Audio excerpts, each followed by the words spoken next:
Okay. One universal truth of human existence.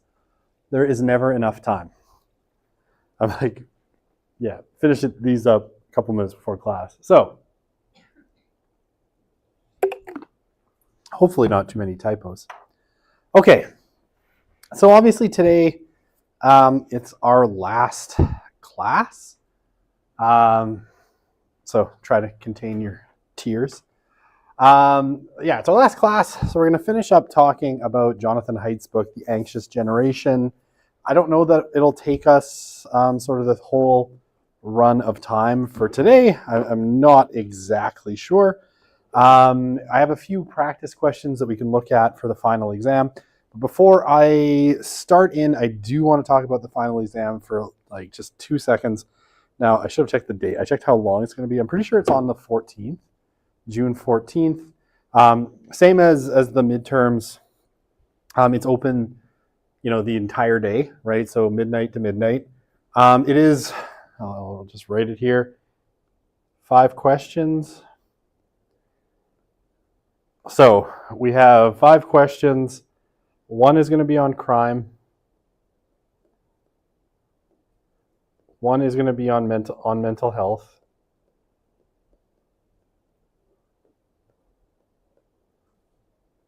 I can spell. One is going to be on Haidt, right, on the anxious generation. One is randomly selected because there's multiple questions in each of these categories. So it'll be either a question on crime, mental health, like a second question on crime, mental health, Jonathan Haidt, or yeah, one of those 3. And then the last question, I didn't give myself enough room to write, is on the documentary.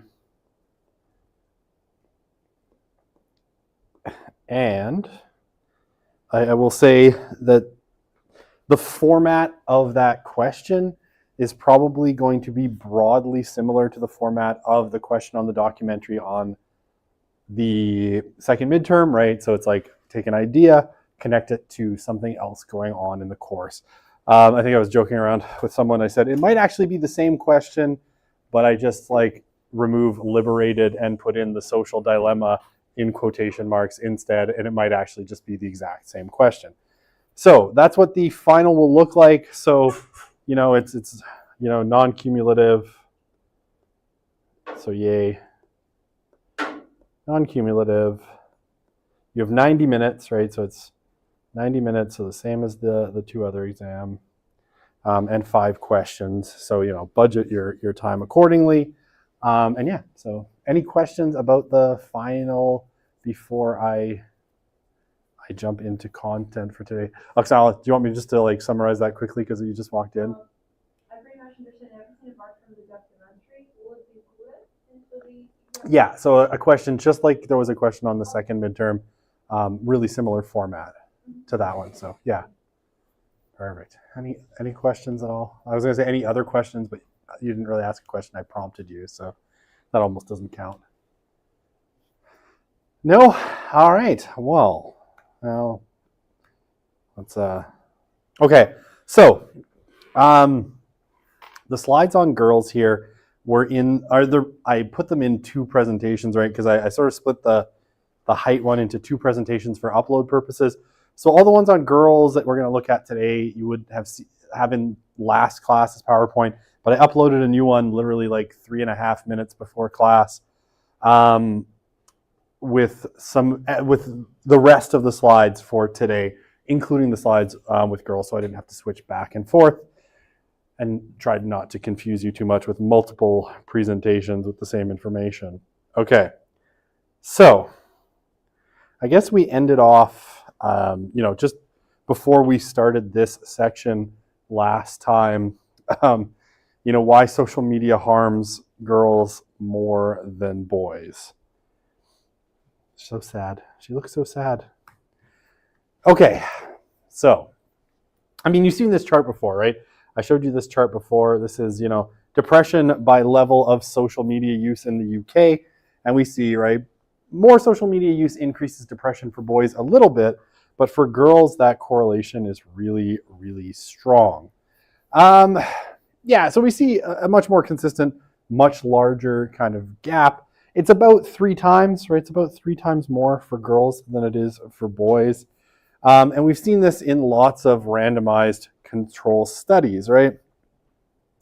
One of the things that, I know from reading his Substack, from listening to him, from following him on Twitter X, one of the things that Jonathan Haidt is really sensitive to is this accusation that he's been getting since he and Jean Twenge started working on this, right?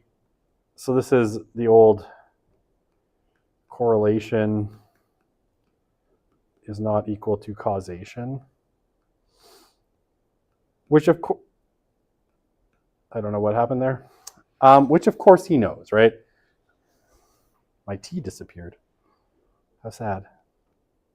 Correlation is not equal to causation, which he knows, right? Now, that said, Jonathan, Zach Rausch, his research assistant, and Jean Twenge have all put in tons of work into looking at, could there be other causes? What could be other things that are happening? And is there, really a strong causal link between social media and, poor mental health, right? Declining mental health. And so in the book, he cites a couple of things, and you can go to the book and look at it if you want. And I'll cover my microphone when I say this. If you want a free EPUB or PDF version, just email me and I have them. So I can send you the book for free. I bought 2 copies of it. I have like a Kindle version and the audiobook. So then I felt justified in downloading an illegal EPUB version so that I could pull these graphs out more easily on my computer. And if you want it, just shoot me an email and I can send you the whole book. But you can find this, in the chapter on girls, right? There's been a bunch of randomized control studies on social media use and mental health. Okay, so again, you probably all know what a randomized control study is, but I'll tell you anyway.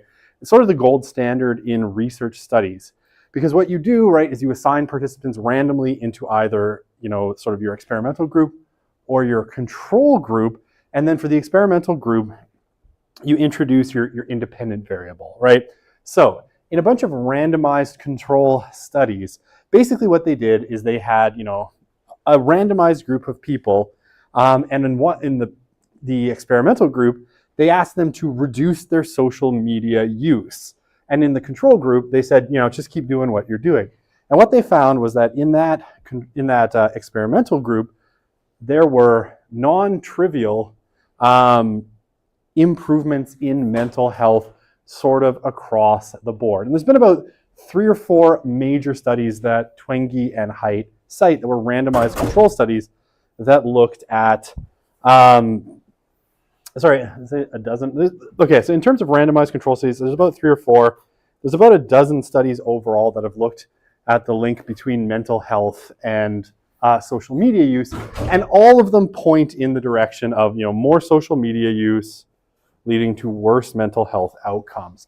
So, Twenge and Haidt will say, yes, you're right, correlation doesn't equal causation, but when the correlations are consistent across multiple studies in multiple different countries, basically showing the same thing, we can have a pretty good sense of the direction of the correlation, and that we're leading towards the possibility or the probability that this phenomenon, in this case social media use, is the thing causing the declines in mental health.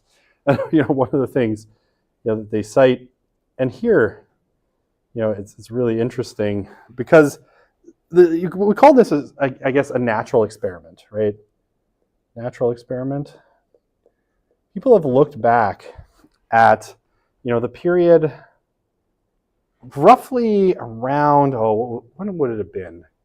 Somewhere between, I'm trying to remember exactly when Zucker Lizard created Facebook, but I think about 2003 to about 2010, when Facebook was kind of rolling out gradually to different places. And what we see is that, Facebook in its history, right, it was created at Harvard by maybe Mark Zuckerberg, maybe Mark Zuckerberg's roommate, depends on what you believe. I believe he's a lizard man who came out of the sewers and isn't human. I'm joking, but he looks very unnatural. Like when he's in congressional testimonies, he's very like robotic and lizard-like. So I do think he's kind of a lizard man.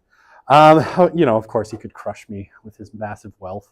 Just fly a private jet into my house, killing me. So whatever. But yeah, I mean, as it rolled out, right? So it started at Harvard, and then as it developed, they rolled it out to more and more campuses in a sort of natural experiment. And when we look back at kind of public records and things like, university counseling appointments and all of these things, what we see is, declines in mental health after Facebook arrives on each campuses. The campuses that didn't have Facebook didn't experience the same things. This is a pretty good sort of chance that, social media probably is sort of bad for our mental health. Okay, so girls use social media more. So why are girls being more affected by social media? Well, they just spend quite a bit more time of it, right? So this is, social media super users, people who use social media 40 hours per week or more. Now, by the way, that is insane.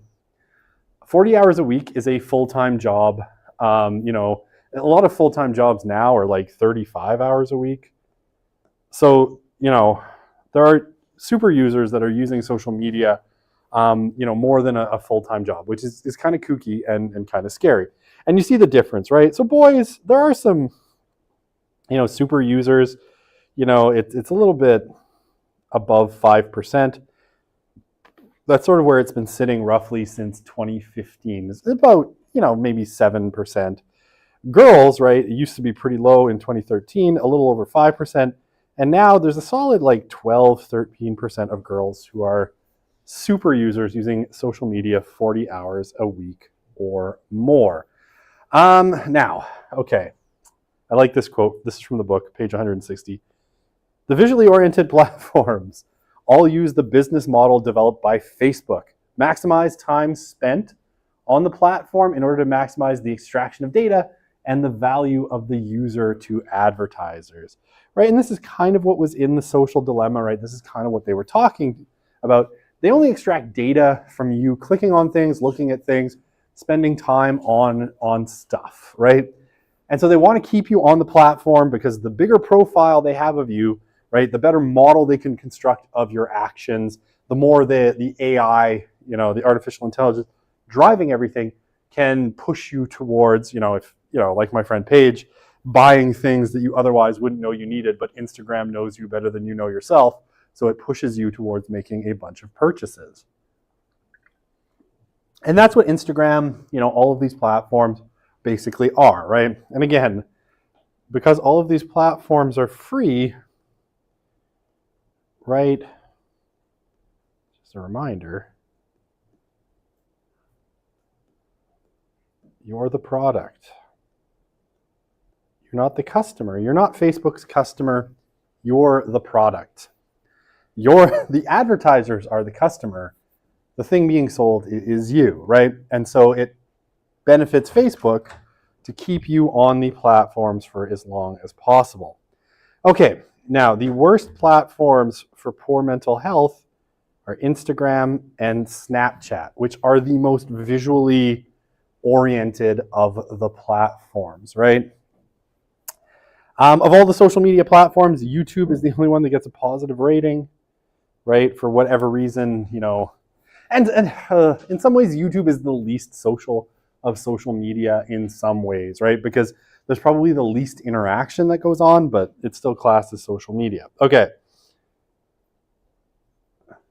So by 2015, 1 in 7 girls were using social media 40 hours a week or more. All right, so that means, if you think back to your high school class or your junior high class, wherever you were in 2015, every 7th girl in that class was using social media 40 hours or more. Okay, so that's a lot when you think of it that way, right? Okay. So one of the things that, again, Haidt is a social psychologist, and so he brings in some psychology. And one of the things he says is, when we think about girls and boys, men and women, broadly speaking, we're fairly similar in our psychology. But there are some very notable differences that are relatively consistent cross-culturally and, from era to era. And they kind of revolve for height around two basic goals that we find in nearly everybody. One of them is, everybody wants agency, right? Some form of kind of individuation, the ability to be an individual, to expand yourself, to, gain competence, assertiveness, to be able to do things, right? We want to become more active. We want to become more capable. Agency. And then communion. And this, again, is everybody for both of these. Everybody wants to integrate themselves into larger social units, right? We all need communities. We all need families. We all need friends. We all want to belong, right? So, you can think of this as we all want to be capable, I hope, and we all want to belong, right? And these are two kind of basic human goals and human needs, things that people want. Now, again, both are important to everybody, but generally boys are more focused on agency and girls are more focused on community. So boys are more kind of, we'll say, typically kind of active, and girls are more relational.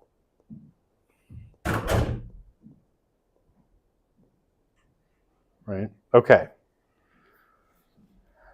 So, man, this is a picture in the book, right? This is great. So 4 reasons. Height outlines basically 4 reasons girls are particularly vulnerable to social media, right? Okay. So, number 1, girls are more affected by visual comparison, which is why, right, your worst platforms are Insta and Snapchat, because they're the most visual of the platforms. Okay, sorry, this is a quote. He puts this in the book. It's a quote from an Olivia Rodrigo song, which I just wanted to throw in. I want to throw my phone across the room because all I see are girls too good to be true.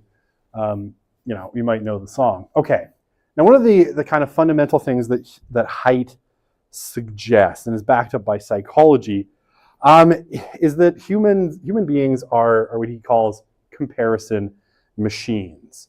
And this, it's an evolutionary sort of default that humans have, right? And Twenge talks about this in iGen, as to why social media is so destructive as well. And so does Sherry Turkle in her book, Reclaiming Conversations. But humans are comparison machines, right? We're always attuned because of evolution to our place in the group, our status in the group, how well we are doing, and all of those things, right? And human beings evolved to live in groups, right? Now, because we suck as animals, right? Like, we're actually not very strong, we're not very fast, we can barely see, we can't smell all that well, we're not, as compared to a lot of animals, we're not particularly physically imposing. So we evolved to be in communities where we could all protect each other and use the one thing that we have, our very, very big brains, to survive against animals that had big teeth, big claws, and otherwise better ways to kill us than we have to kill them. So we evolved to be in these kind of communities, right, in tribes. Now these tribes are relatively small, right? Like normal human societies from an evolutionary perspective, you're probably talking about hundreds. Maybe at the outside end, thousands. But not much bigger than that. Okay, so what Haidt says is, and he's quoting here a scholar named Mark Leary, that human beings have what he calls a sociometer, right? A gauge, running from 0 to 100 that tells you, where you stand in the local prestige rankings minute by minute, right? So, I don't know, it's probably a fairly universal experience, right? You're in high school and you think you're doing pretty well, maybe, you're finally communicating well with that girl or boy that you're interested in, and then some person comes in at the beginning of 11th grade who's far better looking than you, and suddenly you realize that your social standing has fallen because everybody's interested in the cool Australian foreign exchange student with the perfect abs, blonde hair, and cool accent, right? And so you suddenly are like, oh, I went from maybe I was sitting at hey, let's say optimistically for me, maybe you did better, 75, and then it's like, oh, Australian dude shows up. Uh-oh, I've dropped down to a 62. I'm barely passing now. And this is what Height's talking about, right? People know, without really thinking about it, where they sit in the social standings.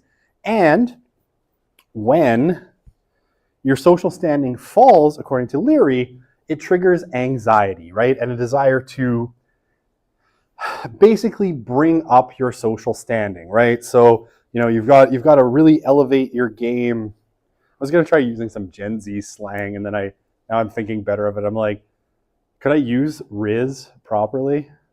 I'm going to be like using it wrong, and then you'll laugh at me. It'll be great, but also bad. So I'm going to say no. But right, you want to I don't know, start working out at the gym. I don't know, get a new haircut, put on makeup, right? All of these sorts of things to kind of re-raise that social status because you're worried, right? You want to go back up to at least where you were or move higher up in the social standing, right? And this is true of boys and it's true of girls, right? Everybody's aware of where they sit in sort of social hierarchies minute by minute. You're always sort of, evaluating. Now, for, reasons that are neither fair nor necessarily good, but it seems to be pretty universally true, social status among girls is more closely tied to appearance than it is for boys. Now, generally, right, in normal, natural IRL communities, this is not necessarily a huge problem, right? Yes, there's prettier people, there's less pretty people. We all kind of know where we sit in those standings. But once you're kind of embedded, within a community, right? You're in high school, you are as pretty or not as you are going to be, and you sort of know where you sit. Now for height though, and I think this is basically true, when you get Instagram or Snapchat, so all right, think about it in the same way as, when I talked about dating, right? And we talked about online dating apps, right? I said, roughly speaking, your normal pool of people you could date was somewhere between 1 and 200. In the same way, right, in terms of your social standing kind of in your life, the group that you're going to be comparing yourself to would have been relatively small historically, right? You're not talking about hundreds or thousands or millions. You're talking about, the people around you, right? So you only had to be better looking than, the guys in your high school class, or prettier than the girls in your high school class, or whatever it happens to be. You didn't have to be, competing on a global scale. Okay, so what happens when girls get Instagram is the number of people you're comparing yourself to goes up enormously, right? So you're now, competing in terms of social standing and what you think of your appearance, on a scale that's kind of not imaginable from an evolutionary perspective, right? We just would never, even if you lived in a city of 1 million people or 8 million people, in normal circumstances, you would never encounter those people in any meaningful way most of the time. So it's only driven by social media that you could see images of them on a constant and rotating basis through your phone. Now, add to that, things I didn't know before I knew them. Things like Facetune, and other apps or filters on your phone that are designed to sort of enhance appearance, right? And you go from, okay, this person, to what you're seeing on Instagram is, one of these kind of visions, right? These super edited versions of people. And so what happens is, all of a sudden, your own judgment of what you look like and where you sit in the social standings drop, because suddenly you're not just competing with Tina in homeroom, right? You're competing with, I don't know, whoever this is, right? Josephine Livin, and millions of others like her who are influencers and posting their images on Instagram, right? The whole Kardashian tribe, who, if I had my way, would be put on a rocket and shot into the sun. So harmful, I think, they've been to humanity, that I would happily, if I could make a deal with Elon Musk, it's like, could you shoot the Kardashians into the sun? I would happily make that deal. Okay, so what do we see in terms of scores of being satisfied with yourself? And again, think of this period as really being kind of key. Obviously, kind of satisfaction with themselves has been dropping for both boys and girls. For girls, considerably more than boys. I mean, they were less happy with themselves to start with, right? Okay. So there's always been social comparison, right? Sorry to say, human beings can be shallow. We judge each other on appearance. I know it's don't judge a book by its cover, but we always do, right? Like a book, that's one of those paper things that you leaf through. There are words. No, I'm kidding. Although, given the statistics on Gen Z reading, so there's at least some people who probably don't know what a book is. I'm obviously kidding. Okay. So yeah, there's always been social comparison, but social media dials that up, right? Increases the pool of people you're competing with, makes a lot of it fake, right? Where people are tuning their lives. You're also competing with these sort of digital representations that people have of themselves, right?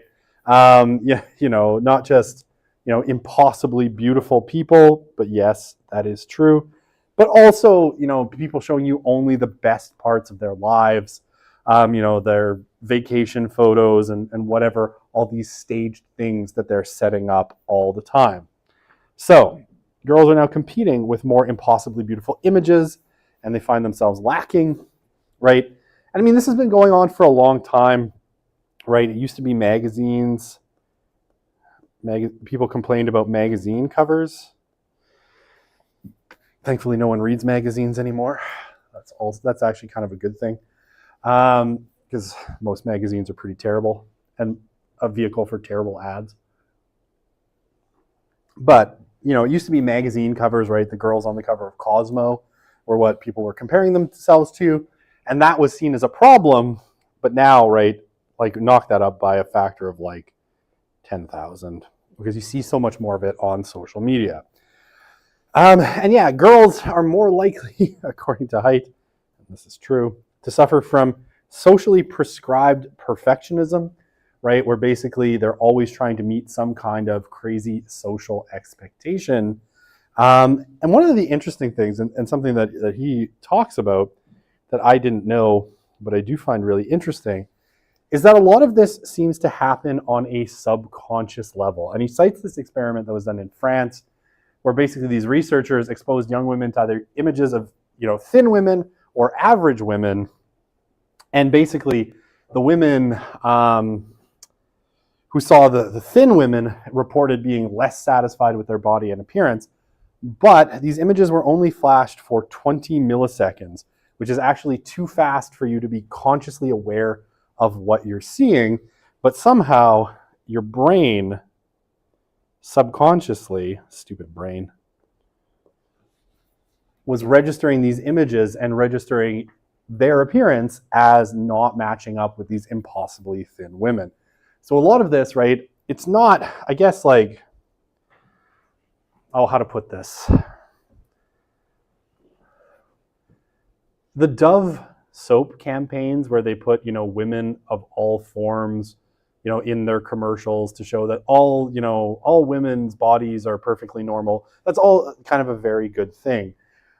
But it might not really help, because a lot of this seems to be happening, and I'm loath to use a Freudian term because I hate Freud, but at a subconscious level, like a level that we're not even aware of it happening. So you can't necessarily talk your way out of some of the body image issues that happen for girls because of social media, because it's not like they're conscious of what's going on and they can control it. A lot of it seems to be happening, at a level that we're not even aware of. Okay. I like this title.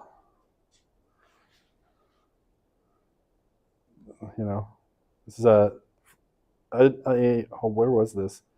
I want to say it was in The Guardian. Social media is not just making girls depressed, it's making us bitchy too. Instagram taps into our competitive psychology and tendency for girl on girl bullying. Okay, so what's the deal here? It's long been thought that boys were more aggressive than girls, right? And this is true to an extent, especially when we talk about more kind of physical aggression. But girls have a different kind of aggression, and it's much more relational. And so in that way, it's actually much better attuned to social media than boys' aggression, right? Like, and this is always, again, this is almost a stereotype because we've all sort of experienced it. This is the boys who get into a disagreement on the playground, right? They get into a shoving match or a short little fist fight, and then having expunged that aggression, very quickly they move past those things, right? It's a different form of aggression. It's physical, and once that kind of physical urge is out, things get better. Girls' aggression is much more relational, right? And girls, when they want to hurt another girl, and I'm sure many of you have experienced this, or were you the ones doing it? You're laughing. That means you're guilty. No, I'm kidding. To some extent, right? You've probably done this yourselves. Okay, so what does it look like? Female aggression will often look like gossip. And I know I told you gossip was okay, but only to a certain extent. Gossip, right? Turning friends against her, damaging reputations, right? All of these sorts of things. All often things that are related to status, right? Decreasing another person's status within the group. And here, there was this really interesting article, it's probably now about 8 years old, I think it was in Time magazine, and it was The Secret Language of Girls on Instagram. And it was all about the way girls would use Instagram in really subtle ways to signal like who's in the in group and who's in the out group. Things like, and damaging reputations or showing that I'm mad at you. Things like not tagging someone in a picture that they're clearly in. Right? It's like, I've done that. All right, I'm joking. Just teasing. Not tagging, maybe because you think it's trivial, but it would hurt teenage girls, right? It's like, oh, my friend didn't tag me in this picture. They must be mad at me, or they're showing everybody else that they're mad at me and that my social status is low, right? Untagging someone from a photo they're in, not, following back, right?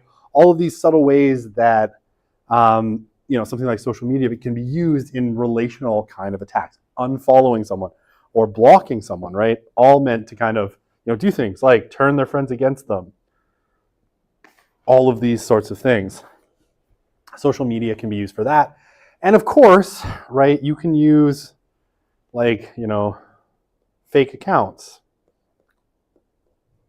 It's really easy to set up fake Instagram or Snapchat or whatever accounts, right? All you need is a second email address or something like that to set up one of these accounts. And then you can use those, to attack someone on Instagram, say nasty things about their pictures,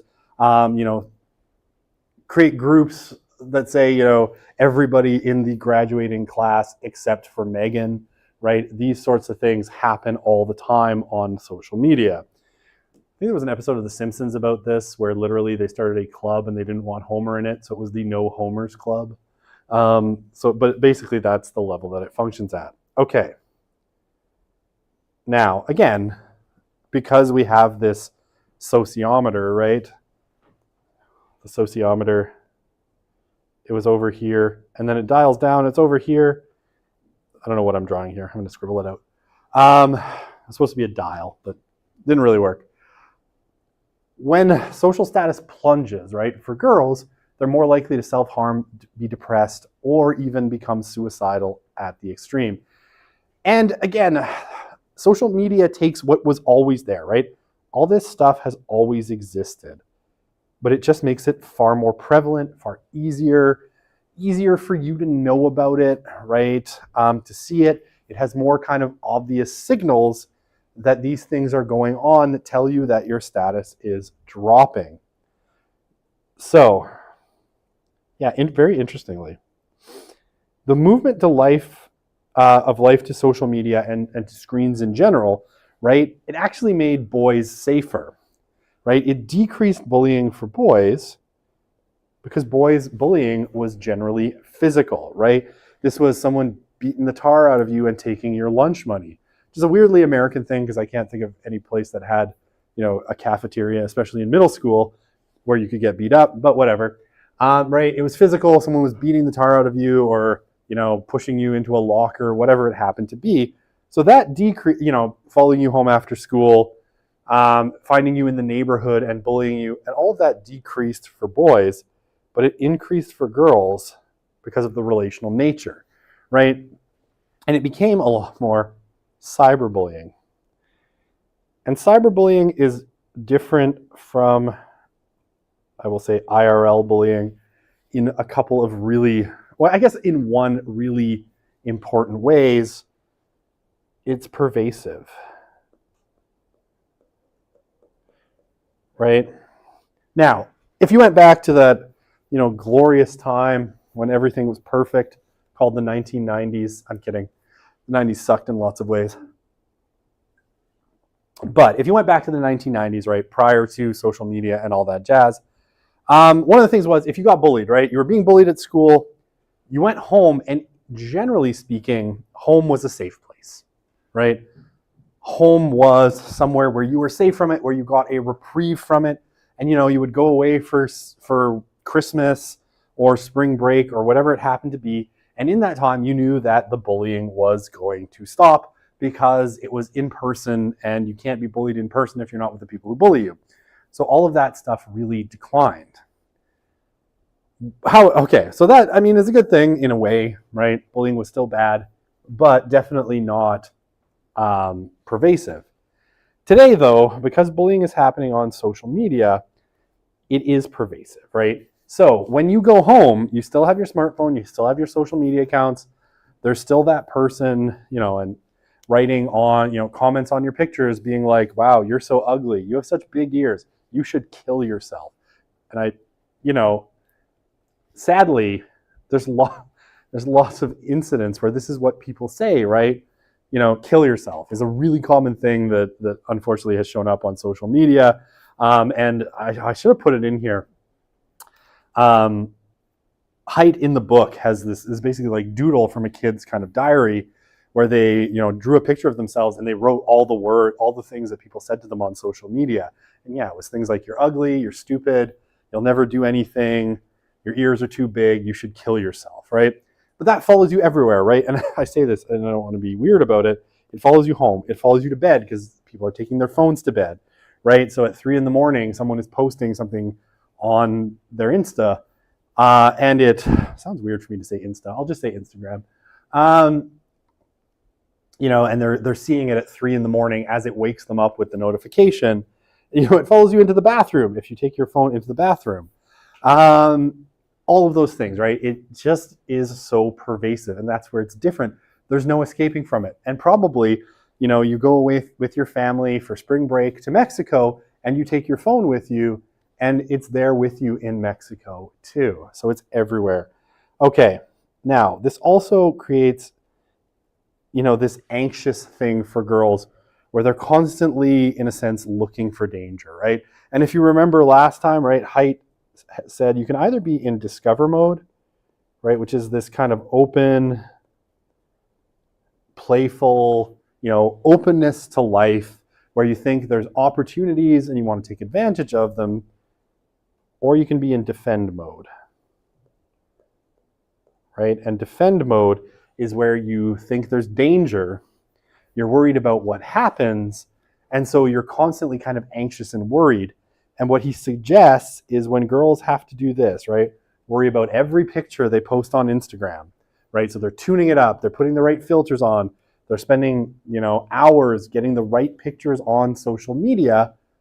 Potentially, that puts you in defend mode when you have to worry about everything you say or do on social media. so that you don't somehow end up, being targeted by other people, you're going to end up more often in defend mode, right? And that increases anxiety. Okay. This one. So,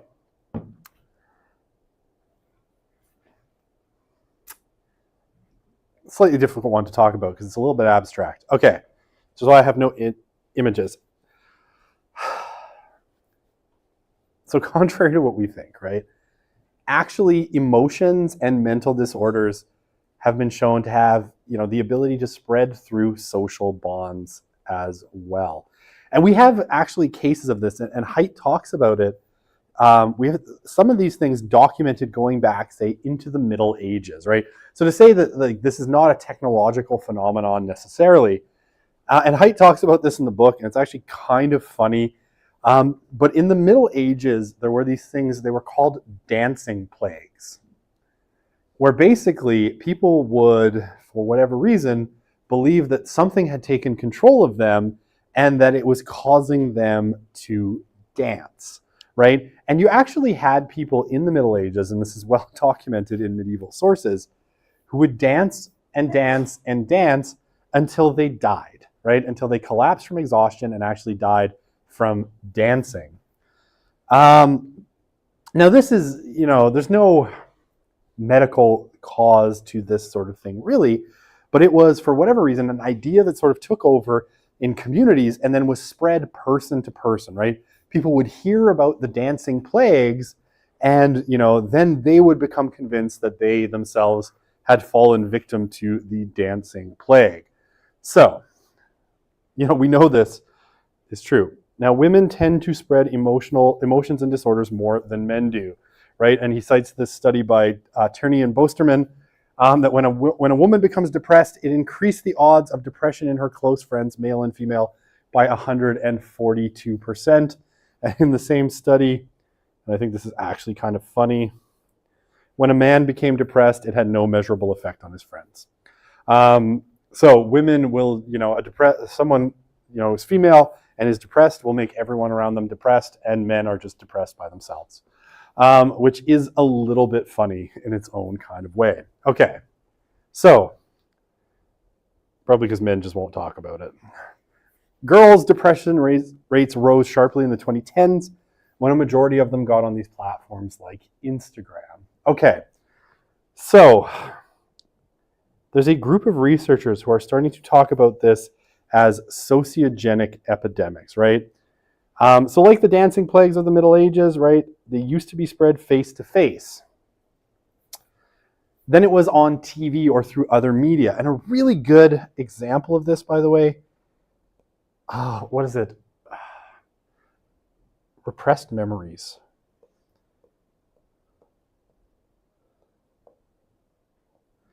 So in the 1980s, especially, and a little bit in the 1990s, there was this big sort of media craze that went on about repressed memories, right?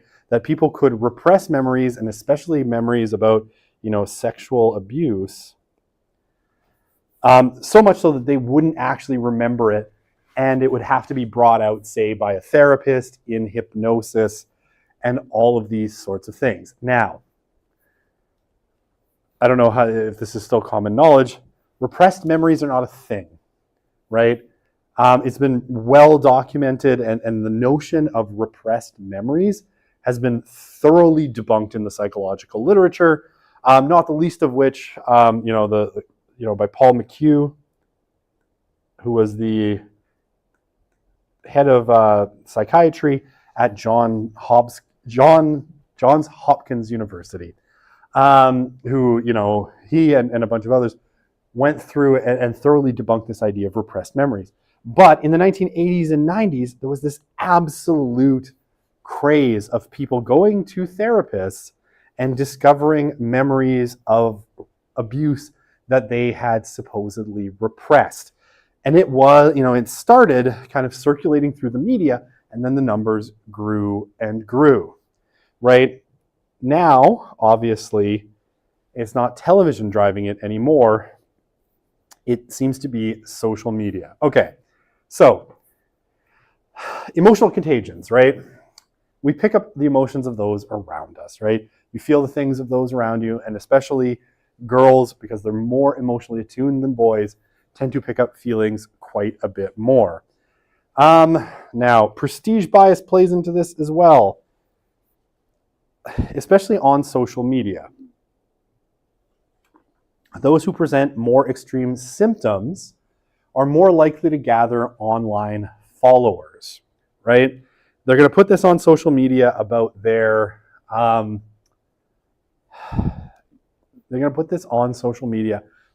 symptoms, and the more extreme, the more likely you are to get a lot of followers who are interested.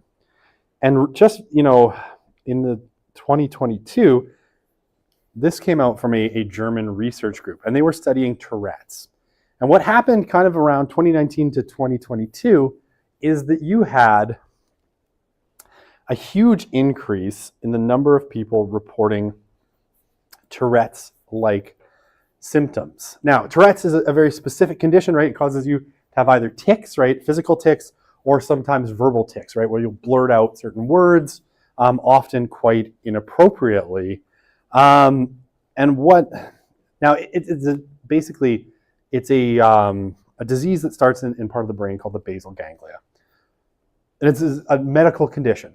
So what happened, as social media got going, and it really took hold of young people, is you had a huge increase in the number of people reporting Tourette's-like symptoms, but none of them had Tourette's, right? Not really.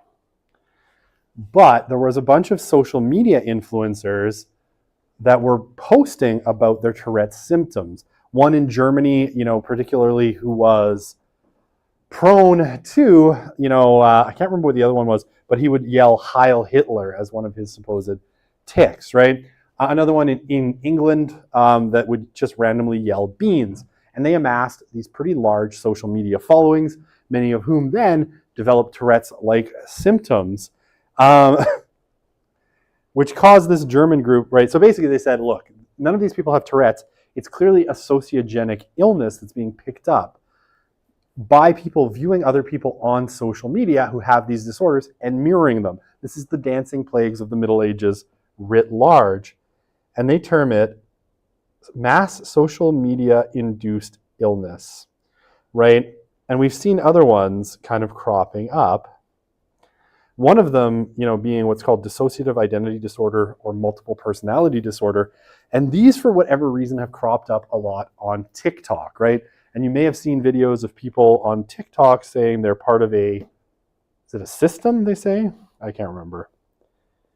And, kind of going through the many multiple personalities that they have. Now, again,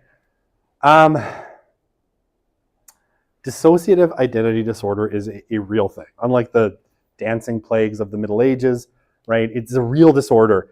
It's almost always linked to childhood sexual abuse, right? Is typically the only thing that causes, and very severe childhood sexual abuse is the only thing that leads people to a truly dissociative identity disorder. But we've seen, with social media, a big increase in the number of people reporting dissociative identity disorder or presenting with some of the symptoms of dissociative identity disorder who don't actually have dissociative identity disorder. It is, a mass social media induced illness, right? And there are some others that we can, you could easily think of that are probably, kind of the same thing. Things that have become very prominent on social media that potentially are being pushed by kind of the algorithms, and because the people who are displaying them become very prominent, get a lot of followers, their followers then start to exhibit these symptoms as well. And so anything that you see growing a lot more, especially amongst girls, is going to be potentially one of, especially if it was rare in the past, right? So things that were rare in the past for girls, if we see them cropping up on social media and then becoming very prominent among girls, there's a chance at least that this could be, one of these mass social media induced illnesses. Okay. Okay, the last harm for girls, and I promise that took about an hour, so maybe we'll have another hour-ish or so. All right, girls are more subject to predation and harassment online. And here, how to put it,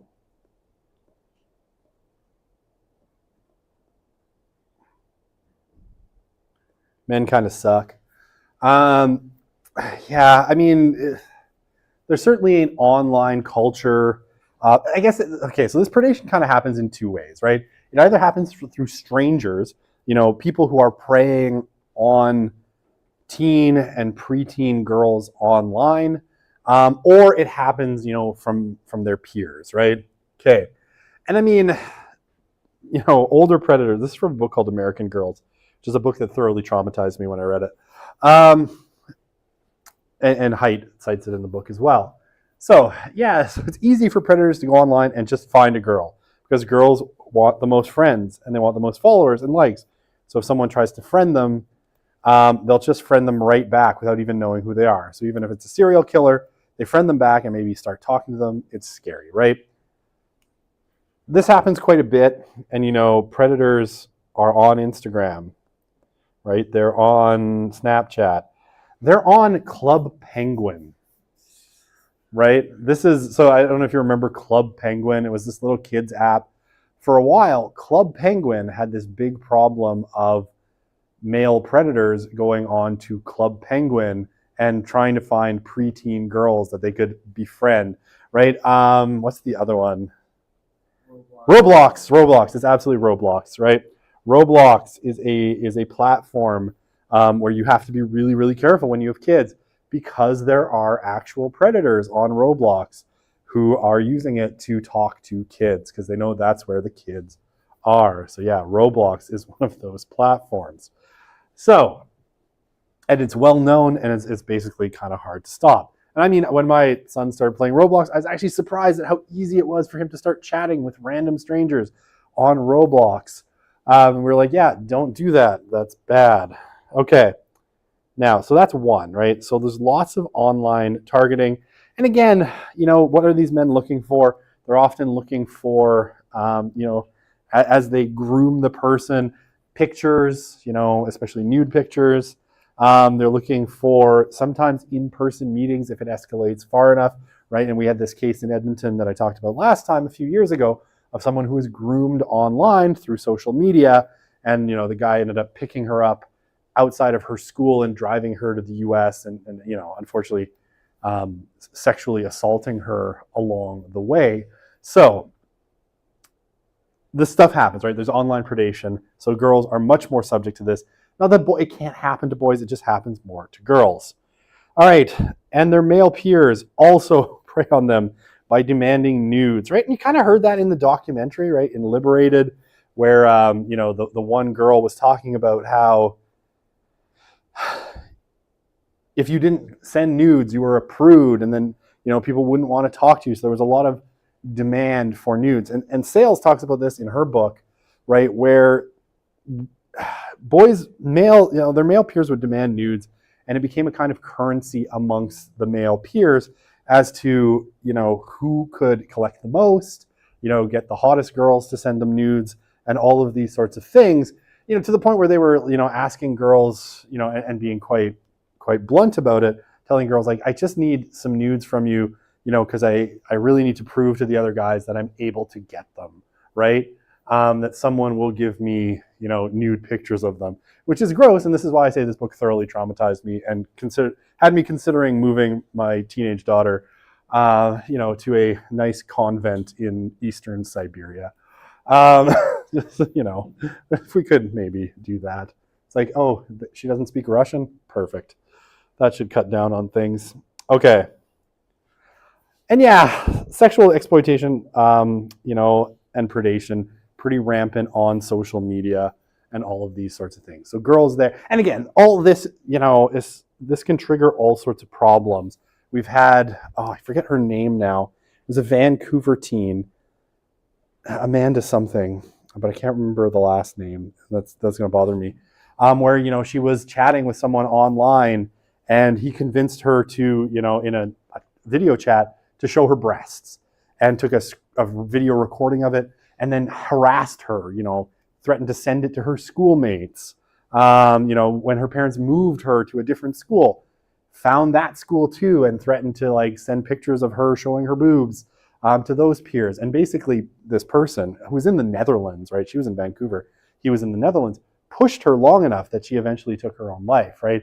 It led to this kind of downward spiral. But even here, right, at the male peers level, revenge porn, if this person decides for whatever reason to use those pictures to hurt that particular girl, it can cause an incident and it can cause, that kind of down spiral towards self-harm, anxiety, depression, suicidality, as, the revelation of their intimate photos leads, decreases their social status amongst their peers, right? So this is a big problem for girls as well.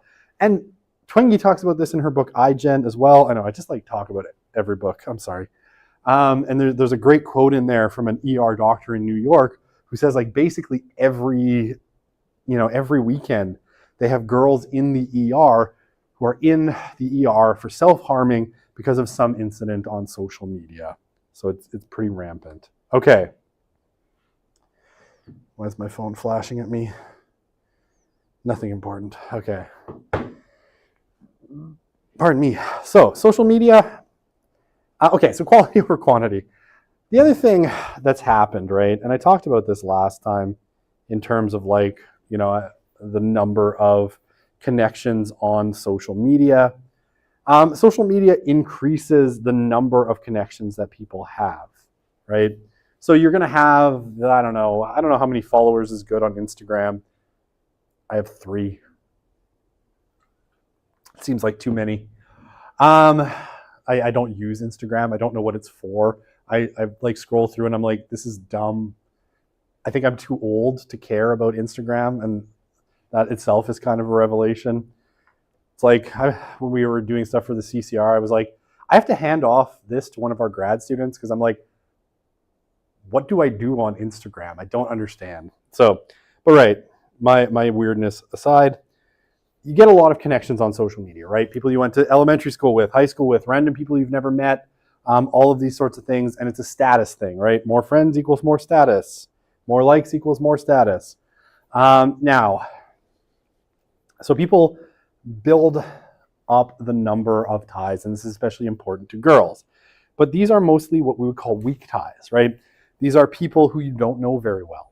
You don't have strong bonds with, and maybe even people you haven't seen in person for years or never seen in person. And fewer of those really strong ties.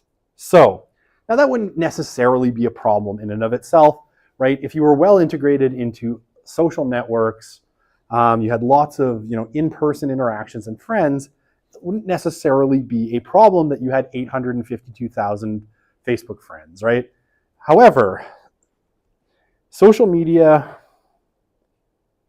comes with an opportunity cost.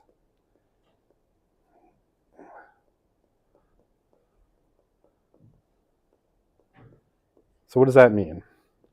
It means every minute you spend on social media or online in general is a minute you're not spending doing something else, right? Because, like I said this at the beginning of the class, I didn't mean it to be profound. It's actually a quote from Stargate SG-1. There's never enough time, right? There's never, ever as much time as you need there to be. And you only have so much, right? It's 24 hours in a day. Time is the one thing they're not making any more of. You have, a set number of minutes in your life. And the more time people spend on social media, the less time they spend out in the real world. So what does this look like?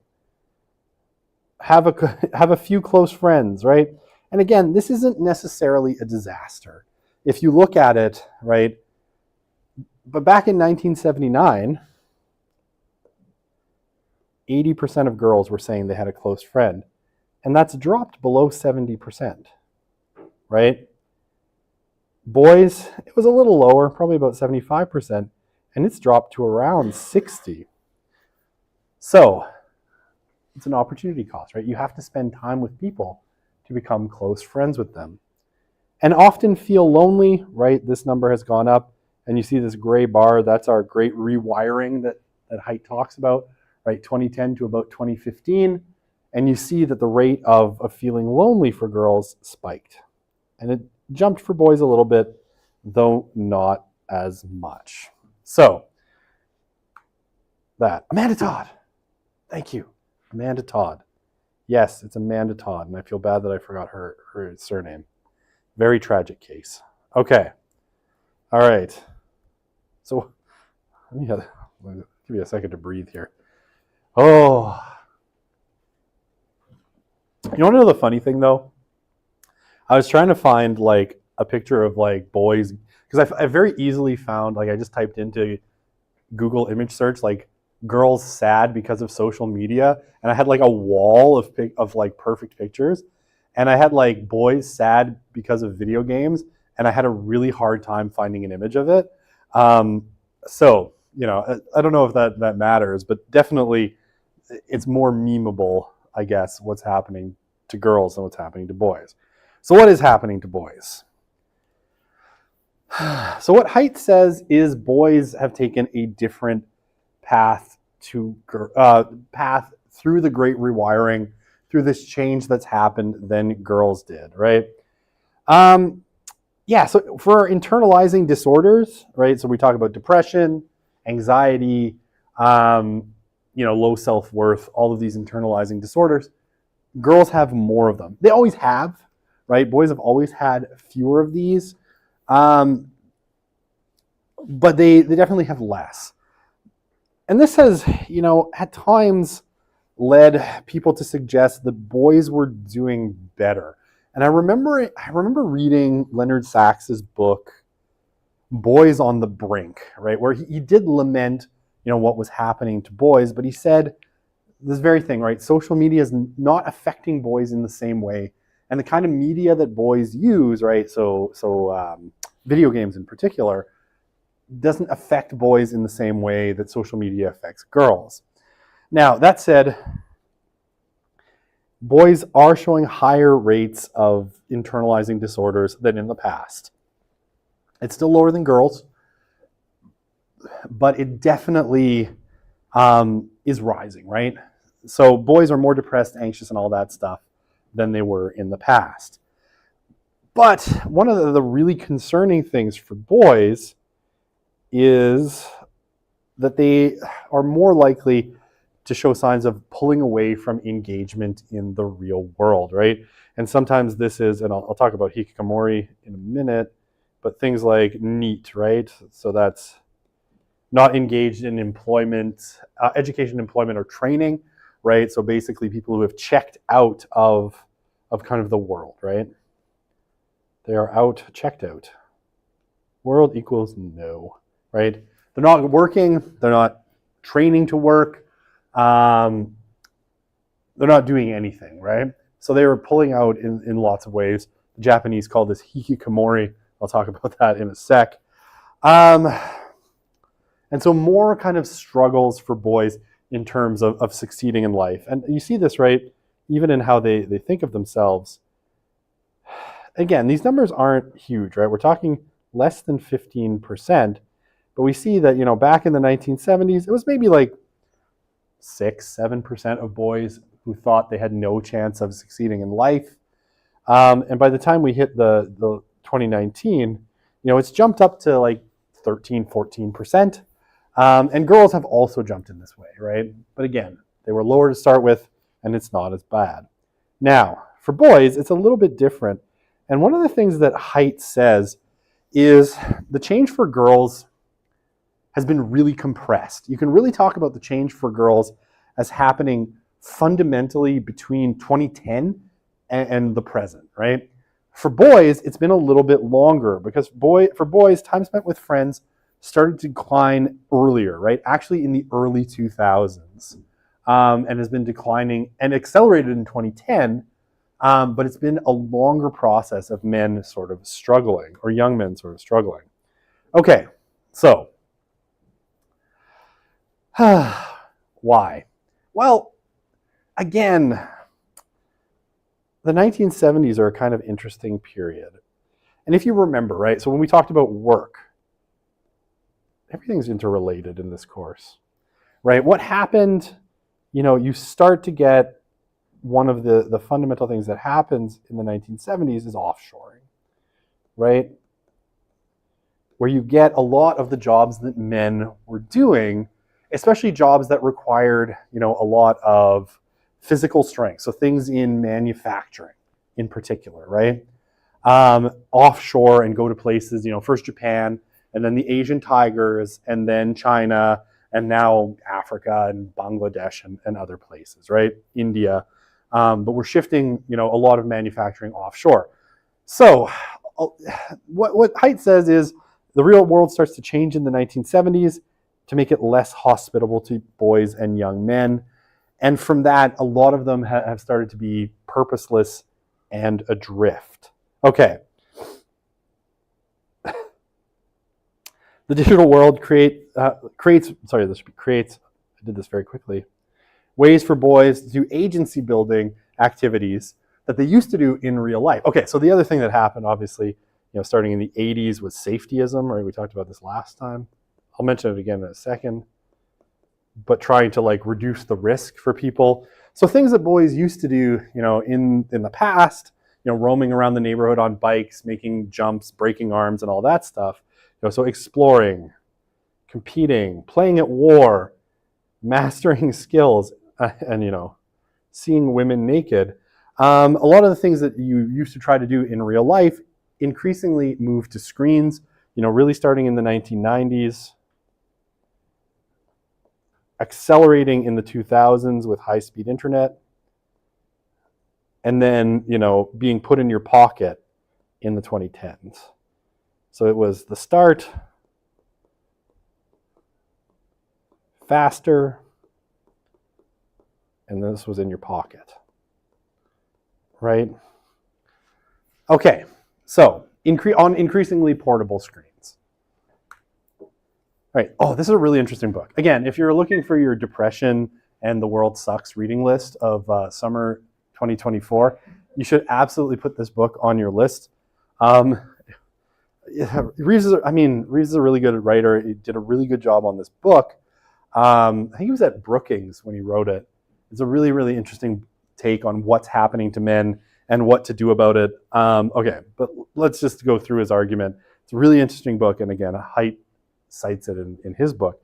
So yeah, men's fortunes, especially economically, have been declining since at least the 1970s, right? And again, those changes, structural economic changes that made strength less valuable. That shift to the service economy that we talked about when we talked about work was much better for women in lots of ways, right? And we talked about this all the way through the kind of, generations unit at the beginning of the course and all of this stuff, right?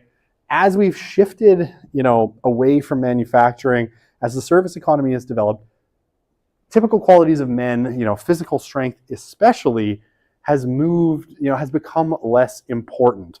And we've had things like, offshoring, but also automation, right? Automation, robots have become much more important. So many of the things that used to be really good jobs for men aren't available anymore, right? So heavy labor, especially in agriculture and manufacturing, have been replaced by jobs in the service industry, right?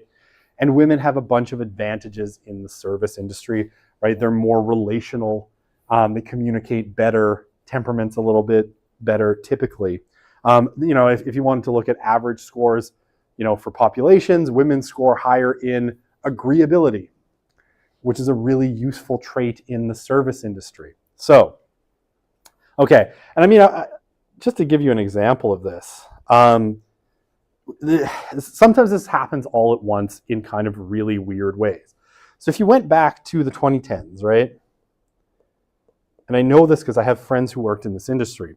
And I think when we talked about education, I talked about how, up until the 2015 kind of economic recession, lots of men were dropping out of high school to go work on like the oil rigs in Alberta, right? So we had a really high dropout rate. In 2010, it took an average of about 30 guys to run an oil rig. You know, a pretty intensive process, required a lot of physical strength and all of these things. Now, when the oil price went down, oil companies, especially in Alberta, started to work on ways of reducing costs. And one of the ways was reducing this number of people. Now, the typical Alberta oil rig, you want to take a guess at how many people it takes to operate it? You said 4, you're very close. It's 3. Because a lot of the systems have been automated, which means, you know, if we're doing math, 27 men who used to be able to find really good paying jobs on oil rigs now can no longer do so because the process is so automated. And even for those 3 who are left, it requires a lot less skill because so many of the processes are automated. So the pay has gone down considerably. Okay, so a quote from, I have the book on the next slide, Hannah Rosen's book, The End of Men. For the first time in American history, the balance of the workforce tipped towards women, who occupy around half the nation's jobs, but they're increasingly upwardly mobile, and men are increasingly, you know, unfortunately, downwardly mobile. So, you know, this again from Of Boys and Men. This is from Height's book. At every educational level, girls are surpassing boys, right? Boys get lower grades, they have higher rates of ADHD, they're more likely to be unable to read, they are less likely to graduate from high school, in part because they're 3 times as likely to be expelled. Now, this I think is, I'm going to highlight this because this is really important. The effects are most notable down the socioeconomic ladder, right? So if you're middle class or upper class, you're likely not going to see this as much, right? The boys, you know, who, if you're middle class, you grew up middle class, the boys you went to high school with are likely somewhat close to on par because their parents' wealth and support kind of brings them up, you know, close to the level of their female peers. At the level of the working class and the poor, these effects predominate, right? There's less social support, there's less ability to mitigate it, and so you tend to get a lot more young men and lower socioeconomic strata that suffer these kinds of things, right? That are unable to read, unable, you know, not achieving at level, expelled from school, and all of these sorts of things. Okay, I like this one. A world of floundering men is unlikely to be a world of flourishing women, according to Richard Reeve. And I mean, you know, what Reeve will say is he's happy that women are doing better, right? It's really, you know, is, like I said, a really interesting book. But it would be nice if, you know, and I guess you would only see this as being at the expense of men if you think of life as a zero-sum game. But, you know, for women, ultimately, you know, who want to maybe find a partner, right? Who want to have children. Maybe, you know, if you're real old-fashioned, want to get married. A world of floundering men, especially downwardly mobile men, when you have upwardly mobile women, is unlikely to produce the kind of men that women really want to be with. And so it's unlikely, you know, to create this situation where women are really happy with the men that are available to them. And certainly this was my sister's experience of online dating. It was like, ew. I believe that was the sound she made. I believe it was a proto-form of what is called the ick. And yes, I know what that means because I'm still young, hip, and cool. Except that I don't know what Instagram is for. And I can't figure it out no matter how much I try. No, I'm old and not cool. I was never really that cool, but that's okay. All right, so yeah, some of the causes: decline in those jobs that reward strength, an educational system, you know, that prizes the ability to sit and listen, right? Because it's preparing people for the service industry. And this one, you know, interesting, and you see this sometimes in, you know, people like, oh, I'm forgetting his name now. Oh, I was looking him up this morning. What is his name? See, now I'm thinking of the wrong person. I know this has been talked about by, say, Thomas Sowell.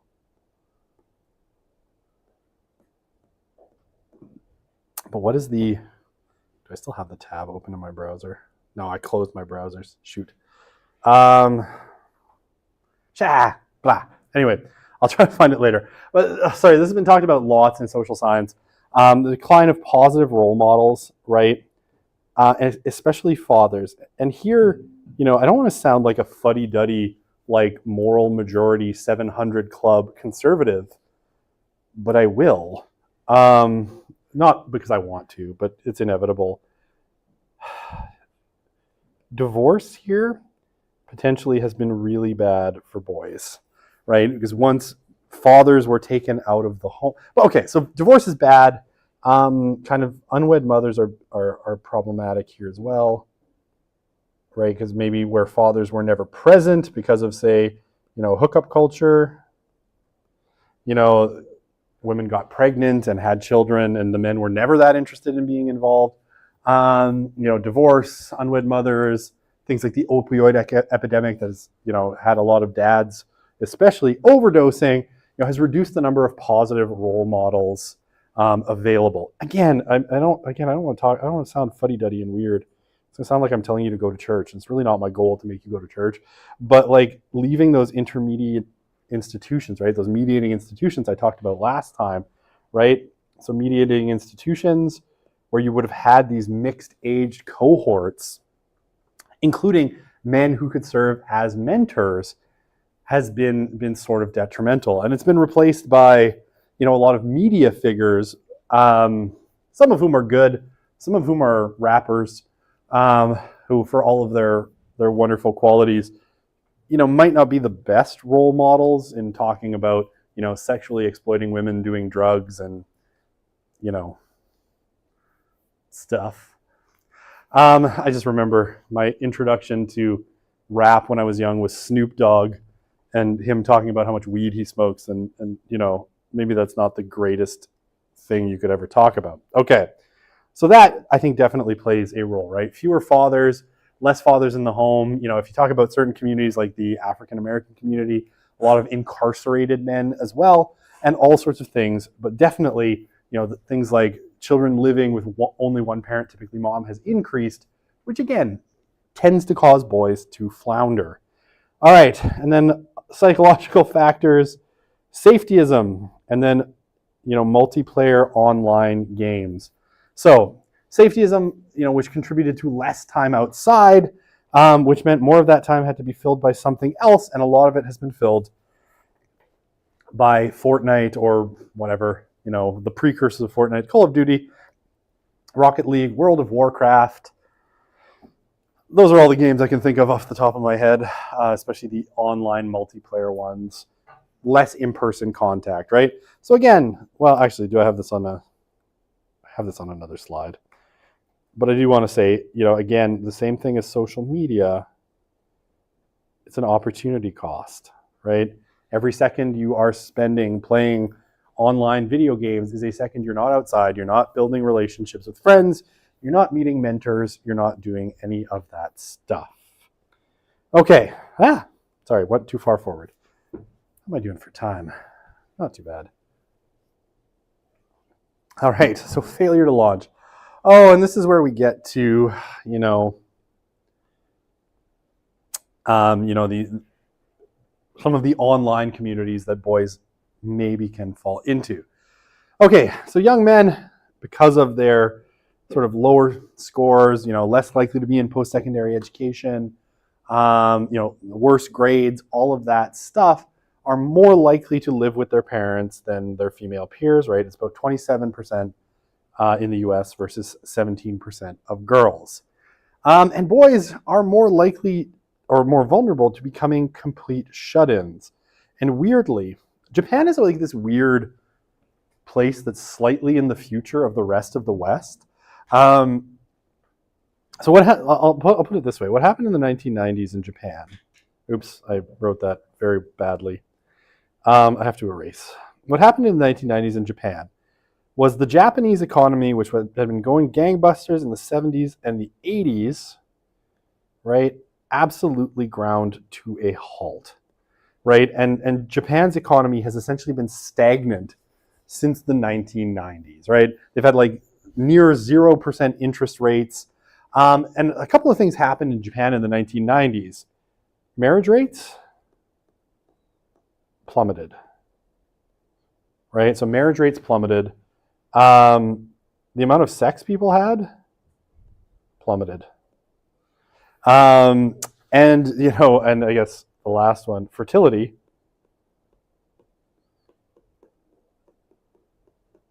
plummeted.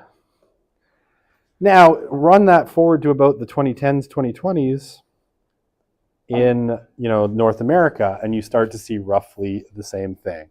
Right. So what happened is that, basically as opportunities for men, to work dried up in Japan, a lot of them sort of retreated, and some of them, especially younger men, into their childhood bedrooms. And the Japanese have this term for them, which is this one, hikikomori. It's not a term of endearment, by the way. It's not a good thing, but basically you are sort of a shut-in. And it looks like basically, in lots of cases, they are playing video games, looking at pornography, and sitting in their rooms with their parents bringing them food. And I Googled hikikomori, and this is the picture, one of the pictures that I got, and a bunch of anime. I don't know why. So, now one of the things Haidt says, in the past, this would have been basically impossible, right? Because being a shut-in would have meant intense boredom, and most people couldn't live this life of intense boredom in their bedroom, so they eventually would have, shaken off the funk, got out there, got their groove back, or something. But in the world of digital devices and screens, you can almost have endless entertainment, right? You can play video games, you can look at pornography, you can watch streaming television in your bedroom for a long time. Now, what I think is really concerning, and what kind of shocked me, because I'm easy to shock apparently, is that, some young men in the West were starting to see this phenomenon as well, right? And it's now being promoted online, and you can find, and please don't, if you go to r/neat or r/hikikomori on Reddit, and again, please don't. I traumatize myself so you don't have to. People who are actually advocating this as a lifestyle choice, right? That being a shut-in, never dating, all of these things, what do they talk? They call it exiting the matrix, or leaving the matrix. That the matrix is this thing that keeps you working, and they've somehow surpassed it, and they live their best life in their underwear all the time, eating stale pizza and traumatizing their parents, right? And again, sorry, I have opinions. I'm sorry. You find this on Reddit, you find it on 4chan, and you find it on 8chan. It just happens to be a list of the first 3 websites I would abolish if I was made dictator of the world. Because has anything good ever come out of Reddit? I'll wait. Tech support. Okay. One thing. What else? Okay, honestly, I found the information about this course through Reddit. There are other ways. All right. Has anything good ever come out of 4chan? No. Okay. Much more. You found this course on Reddit. I clearly haven't been monitoring r/U Alberta closely enough. Try to get all that stuff taken down. All right. But yes. I find it a little bit tragic. Well, maybe you hate this course and it's been a bad thing. The fact that it's about lifestyle choice. Now, the funny thing is, we've seen this with girls too. If we go back to not even that much earlier, the girls were doing this. It wasn't on Reddit. It was on Tumblr. Sorry. Oh, God, yes. I'm sorry.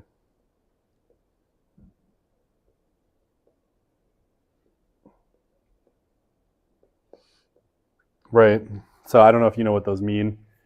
So there were sites dedicated to people's friends Anna and Mia, which was their friends' anorexia and their friends' bulimia. And this kind of took hold on Tumblr, and there was a bunch of things where they were promoting eating disorders as a lifestyle choice, right? So now, I mean, now we have boys on, Reddit. There might even be like an r/Anna Reddit. I don't want to look. Don't look. But yeah, now this is being promoted as like a lifestyle choice of opting out of the world, which is really concerning, right? And that it's possible is driven by these technologies. Okay. So, all the charts. Teens, yeah, especially boys, increasingly for height, and I think he's right, are leading risk-free lives. They're not even taking small risks, right? So there are some good points to this, right? Fewer injuries, fewer deaths, fewer unplanned pregnancies. We don't want any more of those. But what Haidt says is, along with some of those things, especially the injuries, came chances to learn and grow. So some of those limited risks, like running your bike off a hill or, a ramp that you made yourself out of pressed board and 2x4s, right? All of this, you learn something from it, right? And getting into fights and falling off too high things, there's a risk reward, and increasingly, that safetyism has cut out a lot of those risks. And, okay, so here, I got 3 charts that I pulled from the book, right? Hospital admissions for unintended injuries, and what you see, right, from the 2000s, it's plummeted for boys. It didn't plummet as much for girls, because girls didn't get injured nearly as much, right? Because girls are smart and girls don't take as many risks. Boys are dumb and take more risks. I can say that because it's true. I have the statistics to back it up. It's right here. More risks. Okay, internalizing and externalizing symptoms, right? Boys used to have a lot more externalizing symptoms, right? So like straight up aggression and things like that. And it plummeted for boys. Now girls actually have more. Boys have more internalizing disorders. Girls have more internalizing, and their externalizing has dropped too. I almost read that chart wrong. And yeah, enjoyment in risk taking, not a huge drop, but definitely a little bit of a drop there in terms of boys who say they enjoy taking risks. What's 4chan? So imagine if Reddit and Twitter had a baby, abandoned it in the woods, and it grew up evil. That would be 4chan. It's a social media site. It's particularly prone to conspiracy theories, toxic masculinity, and just general grossness, I think. Like neo-Nazis love 4chan and 8chan. Probably best not to think about it too much. Okay. No, it's honestly like, if there is a worse thing that's ever been invented, maybe smallpox blankets, but beyond that, I can't think of anything worse than 8chan. Okay. This is where my humor gets me in trouble sometimes. Okay, so the virtual world. Okay, what do we have for boys? You're like, I love video games. Video games are, they were always exciting for boys, right? Boys, from the time that, they put out Pong and they had video arcades, right? When in the local mall, West Edmonton Mall used to have a couple of these, right? Actual physical arcades where there were just endless games that people would play. And it was almost all boys in there, right? Except for Dance Dance Revolution. That was a game that girls loved too. But, every other game was, the ones with guns and Marvel versus Capcom and all that jazz were dominated by boys. The boys have always been more excited by video games, whether it was Super Mario Brothers or Sonic the Hedgehog. When I was a kid, I needed someone to play as Tails in Sonic the Hedgehog 2, and I had to drag my sister in to play as my backup character in Sonic the Hedgehog. She was not that excited by it. Okay. But obviously things get, really intense in the 2000s. So one thing, graphics get a lot better, right? You start getting 3D graphics, and as you move into the 2000s, things that are more photorealistic, right? So you get, first the PlayStation 2, and then the Xbox, which have really good graphics for the time. And then, the next generation is where things really sort of pump up for consoles, is things like the PS3 and the Xbox 360. Now, those also have they're internet connected, right? You can either do Wi-Fi or you can plug them in to an Ethernet cable and get them online. Along with that, the internet gets a whole lot faster, right? More people have broadband internet over dial-up, I know you don't know what that is, but it was really hilariously slow. So you get things like Wi-Fi, right? So you can disconnect internet from the wall. More people get laptops. Prior to Wi-Fi, laptops were terrible, right? Because they were super heavy and you had to plug them into the wall anyway to get internet. So they were good for word processing and like Excel and not much else. Once they get Wi-Fi, they're much more flexible. And then, porn and YouTube, right? When the internet gets faster, you get the birth of, high quality pornography, images and videos. You get the birth of Pornhub and all the porn tube sites and all that jazz. And then, of course, YouTube and the endless entertainment that comes from watching people play Minecraft for some reason. I'll never quite understand. Also, again, too old for Minecraft influencers. And yeah, smartphones, all this is there, but it's kind of clunky, and smartphones then just accelerate how much attention can be extracted from boys, right? You move porn and YouTube onto phones, and young men can spend a lot of time online. Now, status negotiation also, like girls, shifts to online. It becomes, how good are you at whatever the game of the day is, right? Fortnite seems to be a big one today. And all of these sorts of things. Like I said a little while ago, how many nudes can you collect of your classmates and all that fun stuff. And it's all, well, it's terrible, but, it shifts online. So, and as Hype puts it, boys now wander through a bazaar of games, video, online communities, and porn. And basically are sort of subject to constant online stimulation, right? There's always something you could do online. Oh, and eventually, once they hit adulthood, gambling and dating apps. Gambling, online gambling. A lot of friends I know who started playing online poker, right, as a thing, and now obviously, every 2 seconds in every sports game, you get an ad for some kind of sports betting app. So gambling and online dating also become big pastimes. Okay, has there ever been a more hilarious chart than this one, by the way? So, daily porn users, Swedish 12th graders. So the boys, in 2004, prior to iPhones, it was about 10%, and now it's almost a quarter. And then the girls one, which is just like 0 the whole way along. It just makes me laugh. So yeah, please. I just got a quick question. So if we're less risk averse, then why do we see a lot more people gambling, for example? Is that just because it's common to? So yeah, are we more risk averse? People don't understand. Yeah, I think people don't understand what the risk actually is in gambling. And it's probably again, a sort of replacement for some kind of in real life risk that you could be taking, right? You could go, again, kind of like Fortnite. It's like you replaced playing, army men with your friends and running around the neighborhood shooting each other with Nerf guns with, which I still have trouble convincing my wife that this is okay. She's a safetyist. It's a constant fight. It's like, I don't want them. I'm like, they're fine. They're boys. They'll be great.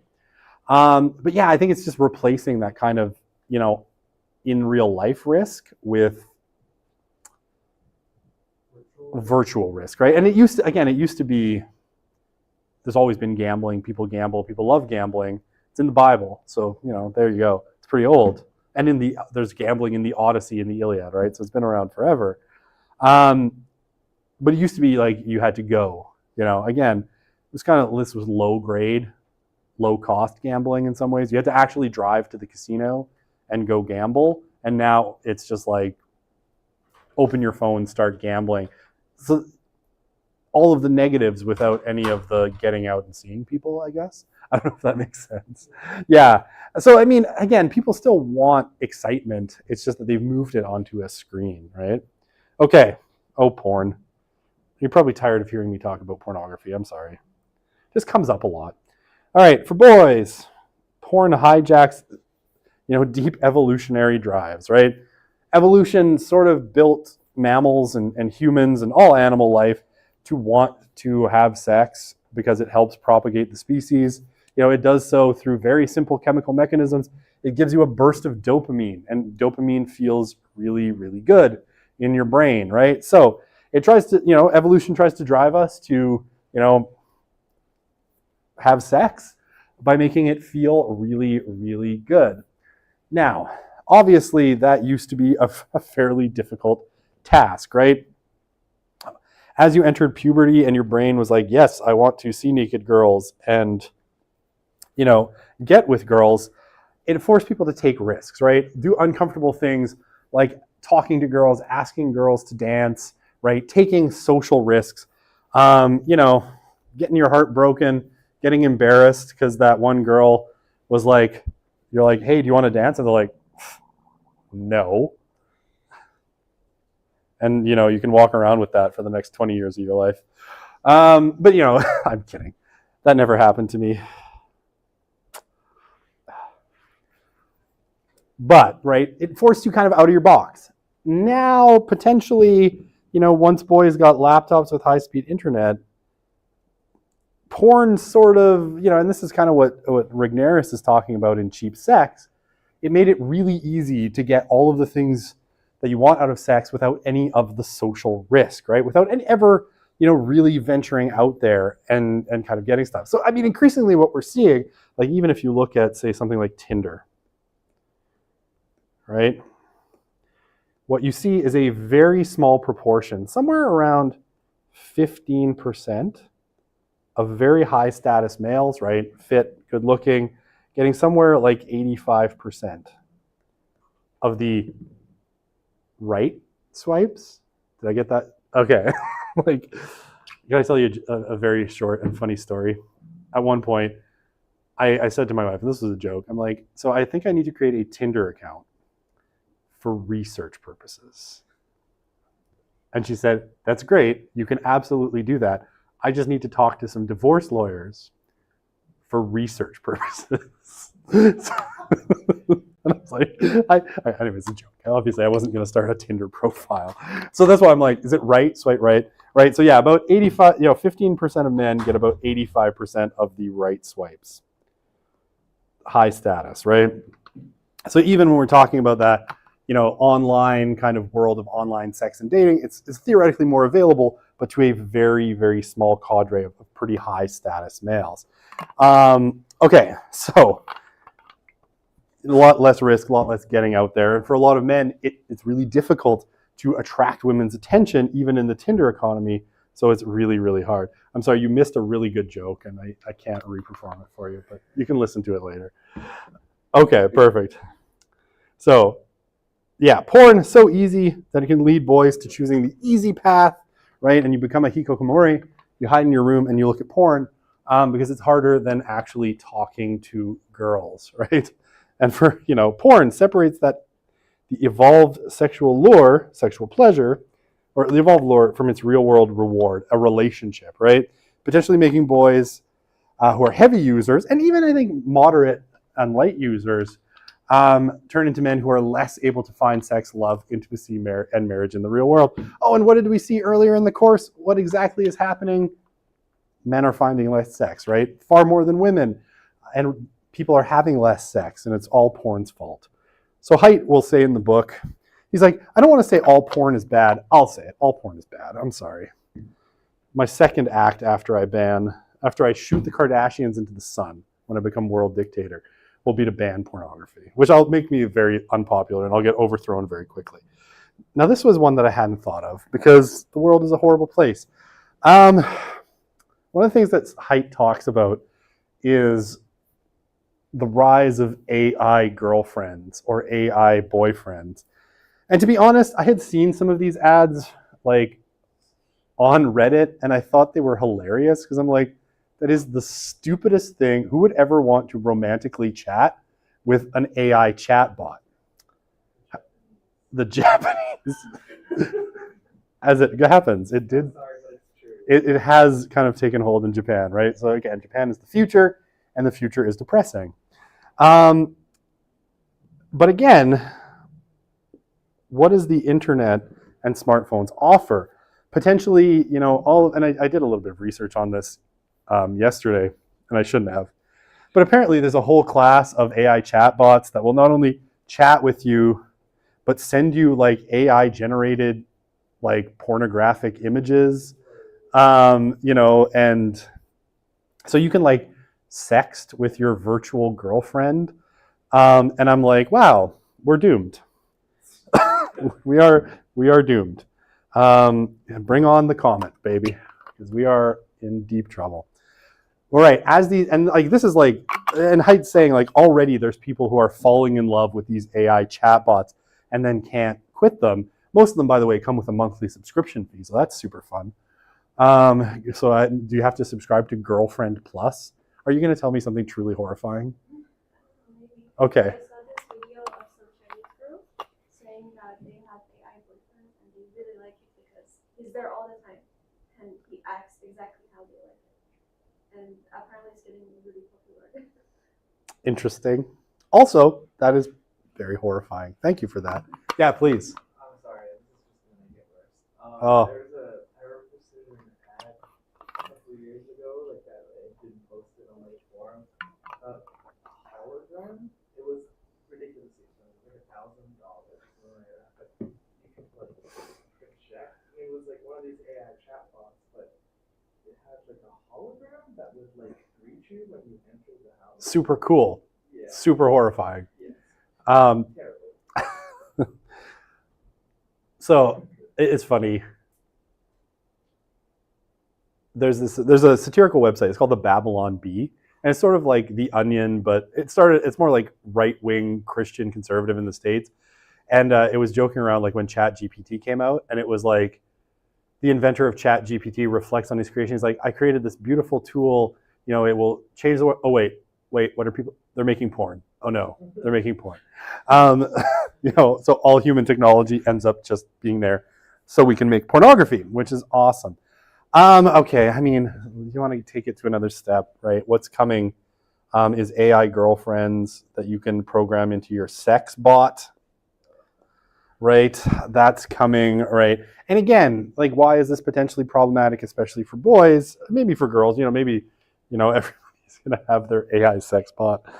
Oh, how far has this class come into darkness? I bet you never thought that this class would devolve into a discussion of AI sex bots, but here we are.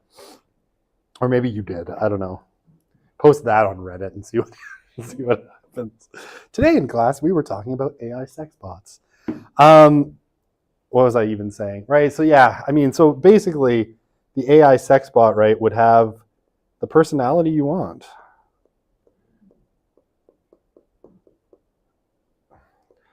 It demands nothing, right? Because it's programmed to be there for you. It's basically a toaster you have sex with, and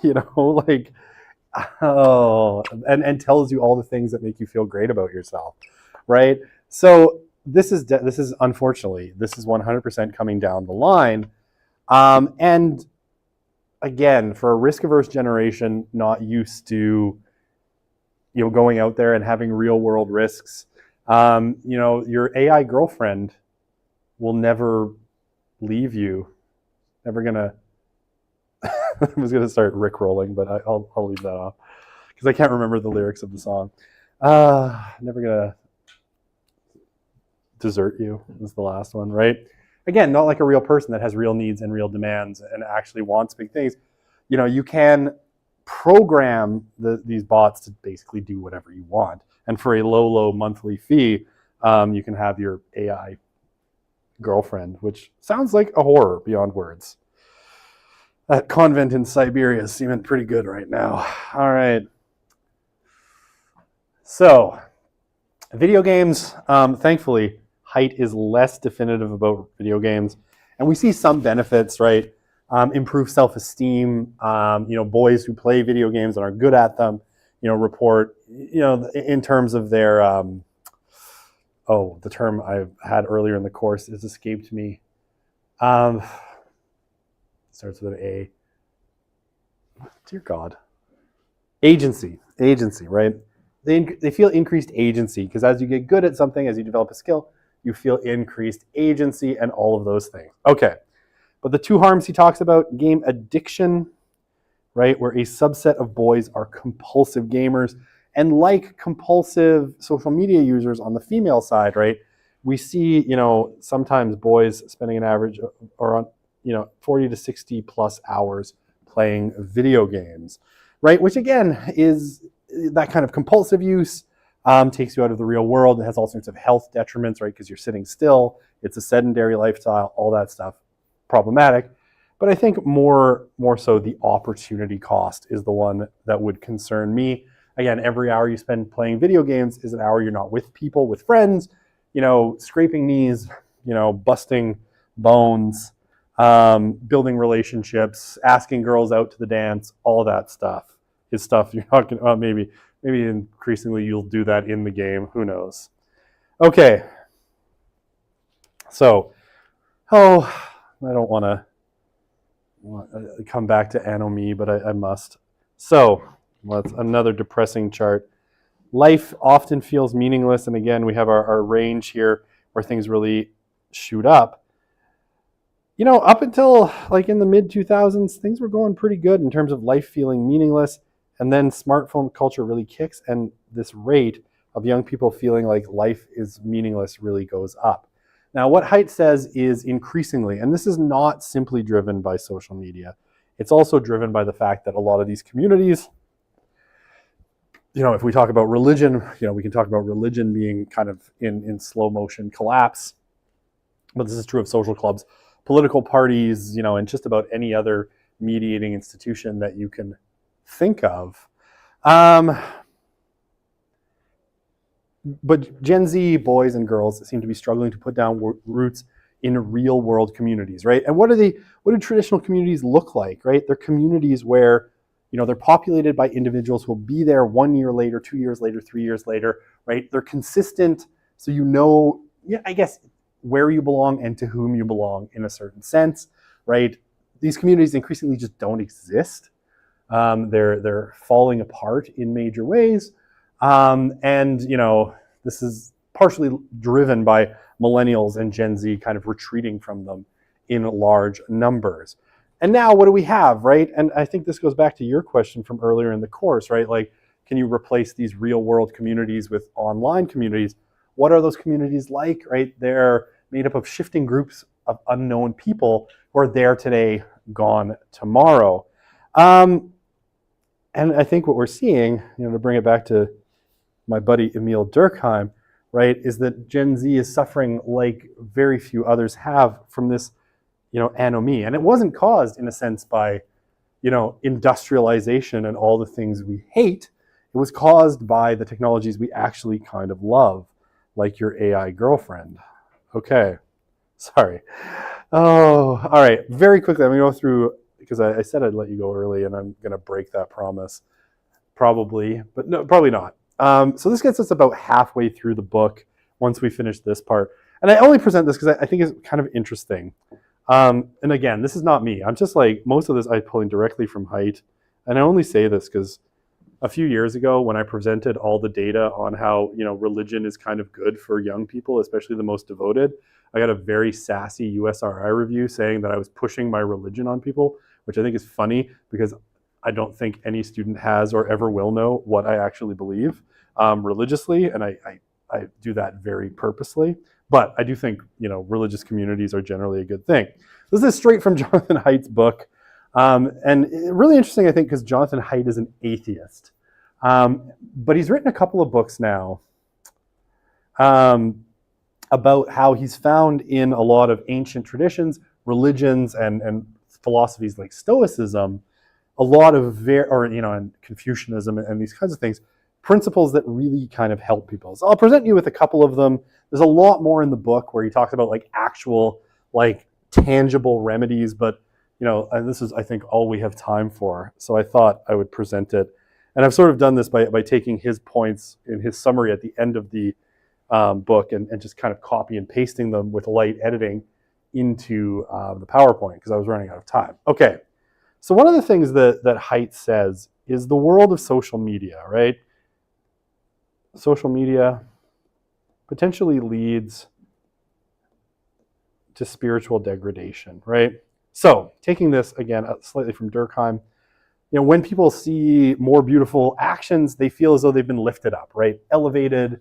On the vertical dimension, you could label divinity, but you don't have to. And when people see repulsive actions, they feel as though they've been pulled down or degraded. What Haidt will say is a phone-based life generally pulls people downward.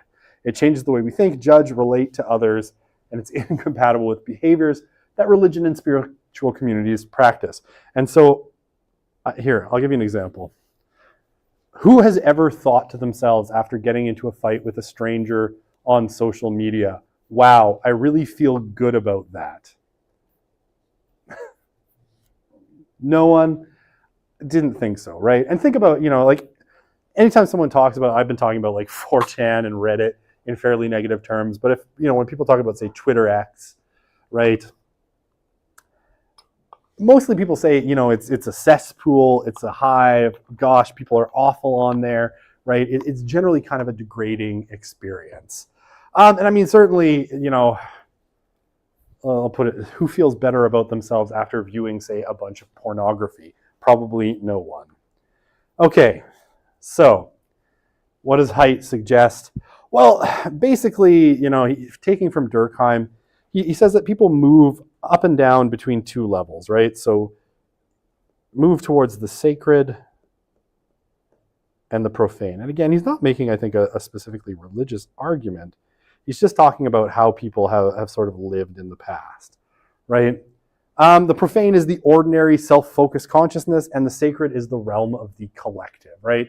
Groups of individuals, they become cohesive when they do things together, right? They engage in rituals that move them outside of themselves and into that realm of the sacred. Now, he says the virtual world gives no structure or time and space. It's entirely profane, right? He says basically it's all kind of profane. It's the reason why virtual communities are not as satisfying or meaning-giving as real world ones. And I think we've seen that, right? Through kind of this course. Okay. And any kind of ritual is embodied, as bodily movement, symbolic significance, and you do it with other people, right? Eating together has a special power, right? Why do we go out for meals with our friends? Because it kind of bonds you together, right? Why do you go for drinks and nachos after, your softball league game, right? Because it's a sort of bonding experience to eat together and be synchronously present and do stuff, right? And yeah, by definition, the virtual world is disembodied and kind of asynchronous. Okay, sorry. I had to have a Yoda quote in here for some reason. Okay, so one of the things that Haidt talks about, and specifically where he thinks that, embracing a sort of spirituality might be a balm, maybe not a cure for the virtual world. He suggests that, one of the things that, and again, think of the teenage boy that I described, right? Always busy, right? There's always something drawing your attention, right? Keeping you engaged with a screen, right? And it's sort of, if you want to look into like a Buddhist tradition, the Buddhist tradition, especially when you talk about Buddhist meditation, right? It talks about,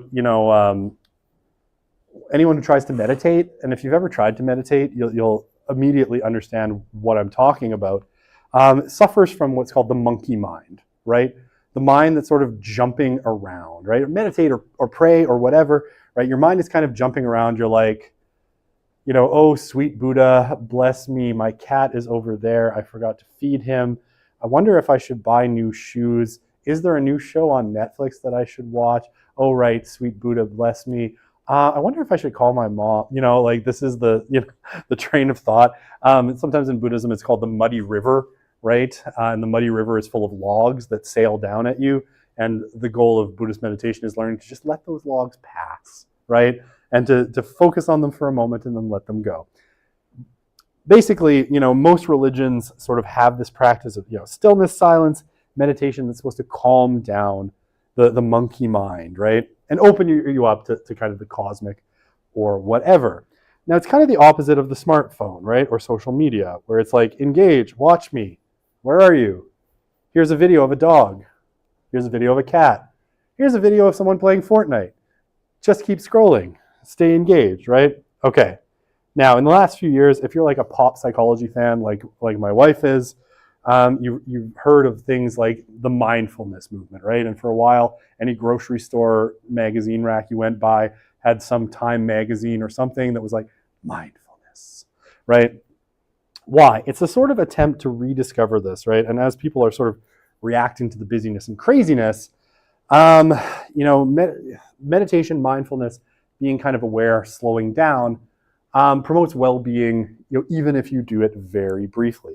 So Haidt says, right, as opposed to this, which kind of grounds you in the here and now and constantly keeps you distracted, this, meditation potentially opens up, some kind of spirituality, self-transcendence. There's a network of brain structures that become less active during moments of self-transcendence, as if it were the neural basis of profane consciousness. So he's taking a riff on Durkheim. And yeah, social media kind of prevents that. So if it's an experience blocker, it's also a quiet blocker, right? So he says stillness, silence, and silence especially are important. Oh, that should be quit. Quit being judgy, right? Most religions urge us to be less judgmental of others, right? To focus on fixing yourself before you fix other people, right? And he quotes the Bible, so I took a riff from him, right, from Matthew 7:3. Why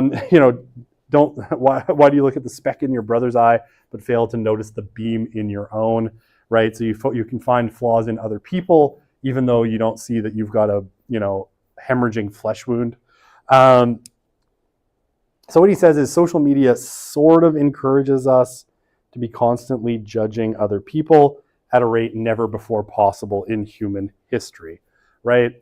I think this is the entire basis of Twitter, right? Is to be judgmental and a jerk to other people and just go and say really nasty things, right? Social media is, in a lot of ways, is about being judgy. And most spiritual traditions will say, even like, if you want just a philosophical tradition, Stoicism, I can't remember how it's spelled. Stoicism. So you could go read Marcus Aurelius, right? The Roman emperor, and he'll tell you to be less judgy too. But yeah, so most traditions that are focused on like what makes a person happy, judging people less, being quick to forgive, slow to anger, is sort of the point. What is it? Oh, one guy, I can't remember. I think his name is Andrew Clavin, and mostly I find him a little intolerable. But he says something that I think is true. I'll write it for you.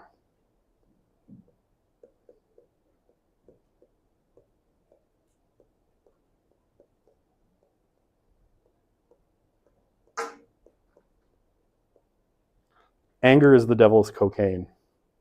Which I think is kind of funny, right? Because if you think of, and this is, if you've listened to, just about any podcast, right? Especially one that deals with politics, left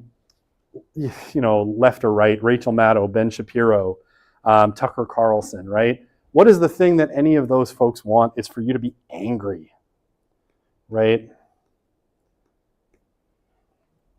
Social media, and like you go on Twitter, everybody's angry. You go on Facebook, although now that they took news off Facebook, everyone's much more chill. But when there was news on Facebook, everyone was always angry all the time and arguing like the COVID vaccine is going to cause you to grow a third arm, right? People were always angry all the time.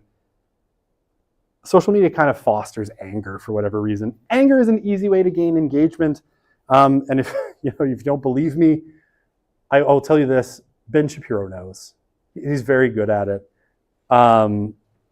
Keeping people angry all the time keeps them engaged. And Tucker Carlson knows. Why has Tucker Carlson had a great career?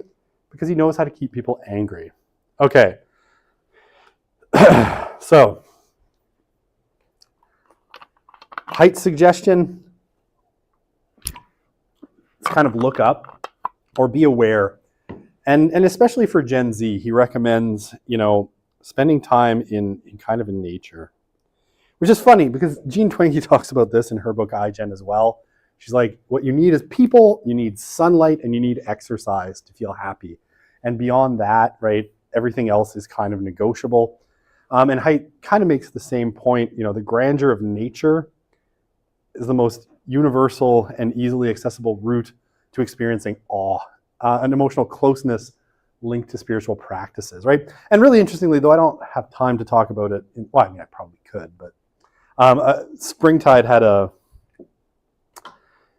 their 2023 research that came out just last year was all about discovering the sacred, and it was a lot for like Gen Z. The sacred was found out in nature. And one of the things, an assignment, and maybe I'll do this one year in a class, was for basically people to take a walk, to leave their phone and their AirPods like in their backpack and just take a walk and notice things, and then write about what that experience was like. But yeah, simple walks, where you're attentive or mindful. There, you see what I did there? I linked it to pop psychology, though openly despise pop psychology, can be really beneficial. Okay, and this again is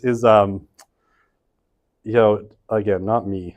Don't hate me. I'm not trying to force you to become religious, I swear. This is Jonathan Haidt, and I blame him entirely. But yeah, Pascal, he quotes, Blaise Pascal as talking about this God-shaped hole, which he takes as basically meaning, that people, oops, that's not what I wanted to do. People want, meaning, connection, and spiritual elevation, right? And Blaise Pascal called this, the God-shaped hole, that every person seems to have a need for this. It seems to be wired into human brains. And that the phone-based life fills that hole with trivial and degrading content. I mean, I do love Levi the Rescue Husky and all his antics, don't get me wrong. But it's less so than what might be elevating at the end of the day. So Haidt, again, says, don't fill it up with meaningless things. Embrace some kind of spirituality. And that is where I will leave the lecture part of the course, because that's all I have to say. And again, the last half of the book is all full of suggestions, which I'll leave for you to discover yourself. But I think that's, why he says the generation's anxious and all that jazz. You're stretching. That's not a question. Okay. So I'm going to exit my thing and discard all my doodles. How are you feeling? Okay. Do you want to look at some, I have 3 practice questions. Do you want to look at them? You all did pretty great on the midterm, so I can if you want. If not, yeah, all right. Jamie says yes, and she's the boss. I had one student in my intro to social methods class in the winter who would just be like, almost always with 15 minutes left in the class, she's like, we have to end soon. And it was an hour and a half class, and I'd be like, okay, I understand. And we'd usually end when she said we were done. So I'll always listen to the cues of your audience, right? Okay, let's pull up, give me half a second here. I will pull up my 3 practice questions. And again, for the question on the documentary, think of how the one for the midterm was phrased. It was very much, you're looking at that funny image on the main website. Sorry, think about how it was phrased. I'll show you the question maybe. And it'll be phrased in very, very similar ways. I'm going to attempt my own quiz. So I will say, right, just so you remember, and maybe I should I let in the people who aren't here on the video and let them see what I'm showing you? Okay. I'll be kind. This one? Yes. Okay. There we go. All right. So Yucksound has saved you all. Right. So that was the question on the midterm, right? Summarize one of the arguments put forward about the transformation of youth sexual culture in the documentary Liberated, viewed in class.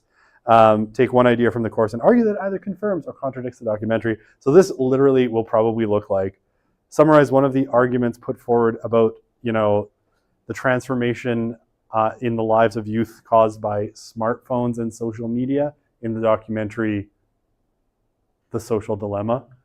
I was trying to remember the name. Take one idea from the course and argue that either confirms or contradicts the documentary. It'll be very similar to that. So, very similar question, something like that. Okay, this quiz is not currently available. I know. I'm the boss. All right, let's look at some practice questions, and then we will let you go. I had to take a few of them out because one of them was on Jean Twenge's thing, and I removed that from the course. So, this one would be very easy. So this is a pure information-based question on crime. It'd be something like this. What are the 3 major Canadian legislations that have governed youth crime? List them in chronological order for 2 marks each, and then list one major aspect of each. All right, so that's very easy, right? We had 3, the JDA, Juvenile Delinquents Act, the Young Offenders Act, and the Youth Criminal Justice Act. All you have to do is list them in chronological order, which I just did. The JDA, 1908, 1984 for the Young Offenders Act, and 2003 for the Youth Criminal Justice Act. And one major aspect of each, so you can pick a whole bunch of things, right? For the JDA, it could be, based on probation, indefinite sentences, no due process. Young Offenders Act, added due process, more crime prevention based, less moved away from a child welfare kind of system. And then for the Youth Criminal Justice Act of 2003, something like, it brought in major policies of diversion away from the criminal justice system for most offenses. So it'd be very easy. And again, just one thing for each for something like that. And the crime one, I'll say, is more likely to be a little bit more factual because I had less to say on crime. Because it's boring to me compared to the tech stuff. Okay. So this one is, maybe a little bit more difficult. So here, right, from the lectures on mental health, identify one mental health trend in the course and explain why it is or isn't problematic. So you could have, there's lots of them that we talked about, self-harm, depression, anxiety. You could argue something like that. And in this case, that would have answered that third part, right? The trend is actually not a trend. It's actually just being caused by because Gen Z is so much more open about their mental health struggles than other generations. You can go the other way, of course, right? That anxiety is a problem because it's caused, you can say it's causing people to stay in defend mode all the time. You can come up with anything you want, right? There's a lot. This is one of the problems with this question. This is why it's fun for me to mark this question, is it's really wide open. And so I don't get the same answer over and over again because people are pretty creative with this kind of question. And what do you think might be causing it and why? Right, so you could go to smartphone, social media, economic problems, whatever you want, right? All these sorts of things. If you want to talk about hikikomori, right, it's caused by offshoring, and you just have to explain why. Okay, does that kind of make sense? All right. Surprised we've all lasted this long. 2.25 hours is a long time to listen to me talk. I say this as a person who listens to myself talk all the time because I'm trapped with me. Okay, so what does Jonathan Haidt argue about the way social media affects the brain? What other phenomenon can this be compared to? Okay, I'm trying to remember how I would answer this question. And this question probably won't be on the exam because I didn't like the way it was phrased, which is why I put it on the practice exam. Okay, so how does it affect the brain, right? So when we're talking about, you could talk about this in a lot of different ways, right? So you could say it hijacks our psychology, right? That social media hijacks our psychology. Let's say we'll talk about prestige bias, right? That basically, we have this inbuilt thing where we are constantly evaluating who is the best and we want to emulate that person, right? And social media sort of hijacks our brain in the way that it makes it really, really, obvious, and it promotes certain people as the best. So that it kind of affects our brain in that way. What other phenomenon can it be compared to? Oh, I should have had an answer for this. Now I'm blanking on how I would answer that part of the question. Okay. Let's say if we want to go back to our kind of religion stuff and why young people are thriving, right? More social connection, right? We want to build social connections with people, right? So it emulates the kind of mentor-mentee, building ties with, people in the community that are prominent, right? So basically, we want to connect with those people. It makes us, want to follow the best role models.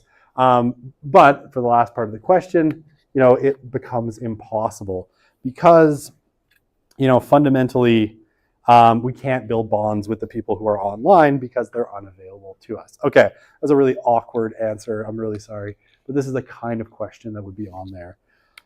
How are we doing with that? Okay, good. I will stick around if anyone wants to come and chat and ask me other questions. I'll stay till everyone leaves. Other than that, feel free to email me if you want to see your midterm too. We don't have a lot of time. We could probably do it tomorrow via Google Meet. I'm busy in the morning, but I'll be free most of the afternoon. If I can kick my son out of my office where he wants to play Fortnite, force him to play on the Xbox instead. But yeah, it's fun.